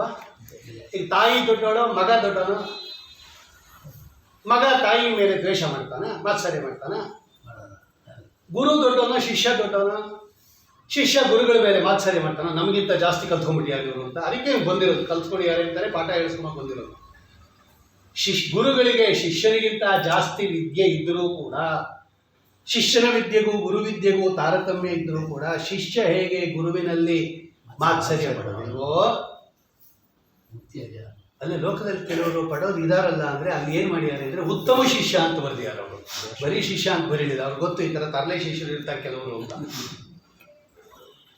ಔಪಸದವತ್ ಅಂತಿದೆ ಅಲ್ಲಿ. ಅಕ್ಷರದಯ ಅಂತೂ ಅವಿರೋಧ ಪ್ರತ್ಯಕ್ಷ ಅನುಮಾನಾಭ್ಯಾಂ ಔಪಸದವತ್ತು ಅಂತ ಒಂದು ಸೂತ್ರ, ಮತ ನಿರಾಕರಣೆ ಮಾಡ್ಕೊಂಡು ಸೂತ್ರ ಇದೆ. ಔಪಸದ ಅಂದರೆ ಏನು? ಸಚ್ಚಿಷ್ಯ, ಯೋಗ್ಯ ಶಿಷ್ಯ ಗುರುವಿನ ವಿದ್ಯೆಯನ್ನು ನೋಡಿ ಅವನು ಮಾತ್ಸರ್ಯ ಪಡಲ್ಲ. ತಾರತಮ್ಯ ಇದ್ರೂ ಕೂಡ, ಲಿಂಗದೇಹ ಇದ್ರೂ ಕೂಡ ಇಲ್ಲಿ ಹೇಗೆ ಮಾತ್ಸರ್ಯ ಪಡಲ್ಲ ಅಂದ ಮೇಲೆ, ಲಿಂಗದೇಹ ಇಲ್ಲದೇ ಇದ್ದಾಗ, ದೋಷ ಇಲ್ಲದೇ ಇದ್ದಾಗ ಮೋಕ್ಷದಲ್ಲಿ ಯಾಕೆ ಪಡ್ತಾರಪ್ಪ ಅಂತ ಒಂದು. ಇನ್ನೊಂದು ರೀಸನ್ ಕೊಡ್ತು, ಅದು ಅಕ್ಷರಧೀಯ ಅಂತ ಬರೆದಿದೆ. ಆ ಸೂತ್ರ ತೆಗೆದು ನೋಡಿ. ಅಕ್ಷರಧೀಯ ಅಂತೂ ಅವಿರೋಧ. ಅಕ್ಷರಧೀಯ ಅಂದ್ರೆ ಏನು ಅಂದರೆ ಭಗವಂತನಿಗೆ ಅಕ್ಷರ ಅಂತ ಹೆಸರು. ಅಲ್ಲಿ ಎಲ್ಲರೂ ಭಗವಂತನನ್ನು ನೋಡ್ತಾ ಇರ್ತಾರಂತ್ರಿ. ನಾವು ನಿಮ್ಮನ್ನು ನೋಡೋದೇ ಇಲ್ಲ. ಎಲ್ಲರಿಗೂ ಎಲ್ಲಿ ಭಗವಂತ ಪ್ರತ್ಯಕ್ಷನಾಗಿ ಸ್ವಾಮಿಯನ್ನು ನೋಡ್ತಾರೆ. ಈ ಶ್ರೀನಿವಾಸ ದೇವರನ್ನು ನೋಡುವಾಗ ಅಲ್ಲಿ ಕಂಬಿ ಮಧ್ಯದಲ್ಲಿ ಬಂಗಾರದ ಬಾಗಿಲು ಬಿಟ್ಬಿಟ್ಟು ಕಟ್ಟಕಟ್ಟೆಯಲ್ಲಿ ನಿಂತಿರ್ತೀರಾ, ಇದ್ರಿಗೆ ಸ್ವಾಮಿ ಕಾಣಿಸ್ತಾ ಇರ್ತಾನೆ ಅಂತ ಟೈಮ್ ಜಗಳ ಆಡ್ತೀರಾ ಪಕ್ಕದವನ ಜೊತೆ. ಎಲ್ಲ ನಿಮ್ಮ ಗಮನ ಎಲ್ಲ ಎಲ್ಲಿರುತ್ತೆ? ಅಲ್ಲಿ ಸ್ವಾಮಿ ಹತ್ರ ಇರುತ್ತೆ ನೋಡಿ. ಯಾರು ಅವಾಗ ಏನು ಆ ಕಡೆ ಈ ಕಡೆ ಯಾರು ನಿಂತಿದ್ದಾರೆ ಏನೂ ಇಲ್ಲ. ಅಲ್ಲಿ ದೇವರನ್ನು ನೋಡೋದು, ಏನು ಸ್ತೋತ್ರ ಬರುತ್ತೋ ಕೈ ಮುಗಿಯೋದು. ಇಲ್ಲೇ ನಾವು ಹಿಂಗಿರ್ತೀವಿ. ಪ್ರತ್ಯಕ್ಷವಾಗಿ ಭಗವಂತನನ್ನು ನೋಡ್ತಾ ಇರ್ತಾರೆ. ಅಕ್ಷರಧೀಯ ಅಂತೂ ಅವಿರೋಧ. ಅವರ ಬುದ್ಧಿಯಲ್ಲಿ ಪೂರ್ತಿ ಭಗವಂತ ತುಂಬ್ಕೊಂಡ್ಬಿಟ್ಟಿರ್ತಾನೆ. ಅವ್ರು ಬೇರೆ ಇನ್ನೊಂದು ಜ್ಞಾಪಕನೇ ಬರಲ್ಲ. ಅವನು ಹಂಗಿದ್ದಾನೆ, ಇವನು ಹಿಂಗಿದ್ದಾನೆ, ಅವನಿಗೆ ಎಷ್ಟು ಸಂಬಳ ನಂಗಿಲ್ಲ, ಅದೆಲ್ಲ ಬರೋದೇ ಇಲ್ಲ. ಅದು ಸೂತ್ರ ಹೇಳುತ್ತೆ. ಅದಕ್ಕೆ ಅವ್ರು ಹೇಳ್ತಾ ಇದ್ದಾರೆ. ಆದ್ದರಿಂದ ಸ್ವಾಮಿ ಅವರೆಂಥವರು? ಪರಮ ಭಜಂತಿಯೇ ಪದಮಜಸ್ರ ಸುಖಾನುಭವಂ. ಅಜಸ್ರ ಸುಖಾನುಭವಂ. ಸತತ ಭಗವಂತನನ್ನು ನೋಡ್ತಾ ಆ ಭಗವದ್ ದರ್ಶನದಿಂದ ಆಗತಕ್ಕಂತಹ ಆನಂದವನ್ನು ಅನುಭವಿಸ್ತಾ ಇರತಕ್ಕಂಥವರು ಭಗವಂತನನ್ನು ಚಿಂತನೆ ಮಾಡಿ ತಾಪತ್ರಯವನ್ನು ಕಳ್ಕೊತಾರೆ ಅಂತ ಇನ್ನೇನು ಹೇಳಬೇಕು? ಆದ್ದರಿಂದ ಅಂದರೆ ಇನ್ನೂ ಮುಕ್ತರಾಗದೇ ಇರತಕ್ಕಂಥ ಅಪರೋಕ್ಷ ಜ್ಞಾನಿಗಳಾಗಿ ಜೀವನ್ಮುಕ್ತರಾದವರಿಗೆ ತಮಗೆ ಬರತಕ್ಕಂತಹ ತಾಪತ್ರಯಗಳನ್ನು ನಿನ್ನ ಕಥಾಮೃತವನ್ನು ಕೇಳಿ ಕಳ್ಕೊತಾರೆ ಅಂದಮೇಲೆ, ಮೋಕ್ಷಕ್ಕೆ ಹೋಗಿರ್ತಕ್ಕಂಥವರು, ಲಿಂಗದೇಹ ಭಂಗ ಮಾಡಿಕೊಂಡಿರ್ತಕ್ಕಂಥವರು, ಸದಾ ಭಗವಂತನನ್ನು ಪ್ರತ್ಯಕ್ಷವಾಗಿ ನೋಡ್ಕೊಳ್ತಕ್ಕಂಥವರು, ನೋಡ್ತಾ ಇರ್ತಕ್ಕಂಥವರು ಭಗವಂತನನ್ನು ಸ್ಮರಣೆ ಮಾಡ್ತಾರೆ ಅಂತ ಇನ್ನೇನು ಹೇಳಬೇಕು ಅಂತ ಹೇಳಿ, ಅದರಿಂದ ಇವಾಗ ಸಂಸಾರದಲ್ಲಿರ್ತಕ್ಕಂತಹ ಅವರು ನಾವೇನು ಮಾಡಬೇಕದು? ಭಗವಂತನ ಸದಾ ಕಥಾಮೃತವನ್ನು ನಿರಂತರದಲ್ಲಿ ಪಾರಾಯಣ ಮಾಡಿದರೆ, ಭಗವಂತನ ಕಥಾಮೃತವನ್ನು ಸದಾ ಶ್ರವಣ ಮಾಡಿದರೆ ಅವಾಗೇನಾಗುತ್ತದೋ? ಅದಕ್ಕೆ ತವ ಕಥಾಮೃತಂ ತಪ್ತ ಜೀವನಂ ಕವಿವೈಡಿತಂ ಕಲ್ಮಶಾಪಹಂ. ನಾವೆಲ್ಲ ತಪ್ತ ಜೀವನ. ಅವರು ಆ ಕಥಾಮೃತ ಇದೆಯಲ್ಲ, ನಿನ್ನ ಅಮೃತ ಅನ್ನೋದು ಈ ತಪ್ತರಾಗಿರ್ತಕ್ಕಂಥ ಜೀವರಾಶಿಗಳನ್ನು ಉದ್ಧಾರ ಮಾಡಿಬಿಡುತ್ತೆ. ಬ್ರಹ್ಮಾದಿ ದೇವತೆಗಳಿಂದ ಈಡಿತಂ ಸ್ತುತ್ತಂ ಅಂತ ಅರ್ಥ. ಅದಕ್ಕೆ ಪ್ರತಿಯೊಬ್ಬರು ಏನು ಮಾಡಬೇಕು? ಶ್ರವಣ ಮನನಾದಗಳನ್ನು ಸದಾ ಮಾಡ್ತಾ ಇರಬೇಕು ಅಂತ ಹೇಳಿ, ಇದು ನಿರಂತರವಾಗಿ ಏನಾಗುತ್ತೆ? ಇದು ಪರಂಪರೆಯಿಂದ ಮೋಕ್ಷಕ್ಕೆ ಕಾರಣ ಆಗುತ್ತೆ. ಅವರು ಅದು ಮಾಡ್ತಾ ಇರ್ತಾರೆ. ಮೋಕ್ಷದಲ್ಲೂ ಅದನ್ನೇ ಮಾಡ್ತಾ ಇರ್ತಾರೆ. ಇನ್ನೂ ಮುಕ್ತರಾಗದೇ ಇರತಕ್ಕಂಥ ಅಪರೋಕ್ಷ ಜ್ಞಾನಿಗಳು ಅದನ್ನೇ ಮಾಡ್ತಾ ಇರ್ತಾರೆ. ಅಪರೋಕ್ಷ ಜ್ಞಾನ ಆಗದೇ ಇರತಕ್ಕಂತಹ ನಾವು ಮಾಡಬೇಕಾ ಅಂತ ಕೇಳಬೇಕಾದ ಅವಶ್ಯಕತೆ ಇಲ್ಲ. ಅವಶ್ಯವಾಗಿ ಕೇಳಬೇಕು. ಅವನ ಶ್ರವಣ ಮನನ ನಿಧಿ ಧ್ಯಾಸನ ಆ ವಿಷ್ಣುವಿನ ಭಕ್ತಿ ಮಹಾಪ್ರಸಾದಂಗಳು ಕೈವಲ್ಯ ಪದಕ್ಕೆ ಕೈತ ನಿಚ್ಚೆಣಿಕೆ ಎಂದು ಭಾವಜ್ಞರು ಬೇಳ್ವರು, ದೇವ ಭಾವಜ್ಞರು ಬೇಳ್ವರು. ಇದನ್ನೇ ಬರ್ತಿರೋದು ವಾದಿರಾಜ ಸ್ವಾಮಿಗಳು. ಆದ್ದರಿಂದ ಹೇ ಜೀವ, ಅವ್ರು ಹೇಳ್ತಾರೆ, ಜೀವನೇ ಜನನ ಬಾಧೆಗಳನ್ನು ತಪ್ಪಿಸಿ ಪಾವನ ವೈಕುಂಠಪುರದೊಳಗೆಂದೆಂದು ಆವಾಸವ ಮಾಡಿ ಸುಖಿಸಬೇಕಾದರೆ ಸೇವಿಸು ವೈಷ್ಣವರ, ಸೇವಿಸು ವೈಷ್ಣವರ. ನಾರಾಯಣನ ನೆನೆ ಮನವೇ ನಾರಾಯಣನ ನೆನೆ. ಅದಿಷ್ಟು ಸಾರವನ್ನು ವಾದಿರಾಜ ಸ್ವಾಮಿ ಹೇಳ್ತಾರೆ. ಈ ಕಾರಣದಿಂದ ಅವ್ರು ಮಾಡ್ತಾರೆ, ಜ್ಞಾನಿಗಳು ಮಾಡ್ತಾರೆ. ನೀವು ಕೂಡ ಅದನ್ನು ಮಾಡ್ರಿ ಅಂತ ಹೇಳಿ, ನೀವು ಉತ್ಕೃಷ್ಟವಾಗಿರ್ತಕ್ಕಂಥ ಇಂದ್ರದಿನ ಶ್ರುತಿ ದುರ್ಗಾದೇವಿಯನ್ನು ವರ್ಣನೆ ಮಾಡ್ತಾ ಇದೆ. ದುರ್ಗಾದೇವಿ ಭಗವಂತನನ್ನು ವರ್ಣನೆ ಮಾಡ್ತಾ ಇದ್ದಾಳೆ ಅಂತ ಹೇಳಿ ಇವತ್ತನ್ನು ಭಗವಂತನ ಪಾದಾದಿಗಳಲ್ಲಿ ಸಮರ್ಪಣೆ ಮಾಡೋಣ. ಶ್ರೀ ಕೃಷ್ಣಾರ್ಪಣಮಸ್ತು. ಕಾಯೇನ ವಾಚಾ ಮನಸೇಂದ್ರಿಯರ್ವಾ ಬುದ್ಧ್ಯಾತ್ಮನಾ ವಾ ಪ್ರಕೃತಿ ಸ್ವಭಾವಾತ್ ಕರೋಮಿ ಯದ್ಯತ್ ಸಕಲಂ ಪರಸ್ಮೈ ನಾರಾಯಣಾಯೇ ಸಮರ್ಪಯಾಮಿ. ಸರ್ವಂ ಶ್ರೀ ಅನ್ನೋದು ಮತ್ಸ್ಯ ಅನ್ನೋದು ದೋಷ ಅಲ್ಲಿ ಮುಕ್ತಿಲ್ಲ, ಇರೋದೇ ಇಲ್ಲ ಅಲ್ವಾ? ಇಲ್ಲ, ಮಾತ್ಸರ್ಯ ಅನ್ನೋದು ಹೌದು, ಅದನ್ನೇ ಹೇಳ್ತಾರೆ. ಬರೋದಿಲ್ಲ. ಅದೇ ಹೇಳ್ತಾರೆ. ಇಷ್ಟೆಲ್ಲ ಸಾಧನೆ ಮಾಡ್ಕೊಂಡು ಅಲ್ಲಿ ಹೋದ್ಮೇಲೆ ಅಲ್ಲೇನೋ ಇದೇ ರೀತಿ ಇರಲ್ಲ ಅಂತ ಬುದ್ಧಿನೇ ಬಂದದ್ದು. ಇರಲ್ಲ ಅಂತಲೇ ಉತ್ತರ ಕೊಟ್ಟರು.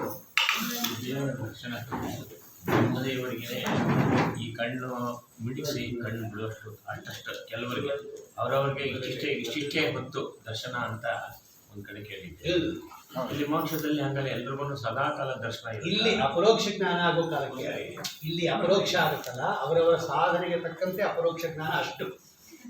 ಇದು ಅಪರೋಕ್ಷ ಜ್ಞಾನ ಎಷ್ಟಾಗತ್ತೆ ಅಂತ ಕೇಳಿದ್ರೆ ಅವರವರ ಯೋಗ್ಯತಾನುಸಾರವಾಗಿ ಎಂಥ ಸ್ತೋತ್ರ ಅಂದರೆ ಈ ಸಾಧನೆ ಎಷ್ಟು ಮಾಡಿಕೊಂಡಿರ್ತೀಯ ಅದಕ್ಕೆ ತಕ್ಕಂತೆ ಅಪರೋಕ್ಷ ಜ್ಞಾನ ಆಗುತ್ತೆ.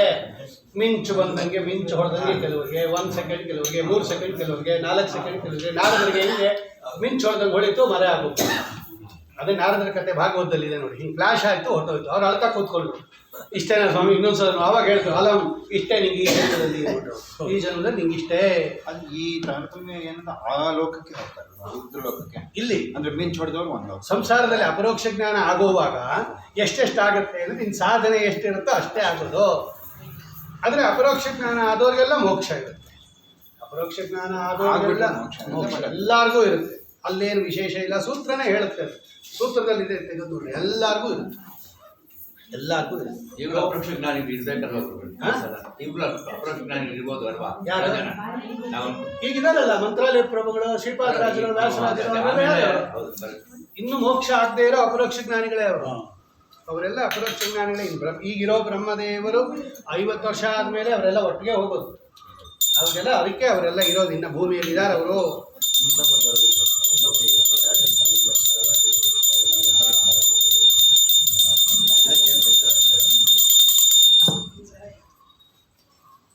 ಅದಕ್ಕೆ ಅವ್ರ ಸ್ತೋತ್ರದಲ್ಲಿ ಅಪರೋಕ್ಷೀಕೃತ ಶ್ರೀಶಃ ಸಮುಪೇಕ್ಷಿತ ಭಾವತಃ ಅಪೇಕ್ಷಿತ ಪ್ರದಾತಾನ್ಯೋ ರಾಘವೇಂದ್ರ ಅನಿಲವಿದ್ಯೆ. ಜ್ಞಾನಿಗಳೇ ಅವರೆಲ್ಲ. ಅಲ್ಲೇ ಇದೆಯಲ್ಲ, ಸ್ತೋತ್ರದಲ್ಲೇ ಇದೆಯಲ್ಲ, ಸ್ಪಷ್ಟವಾಗಿದೆ.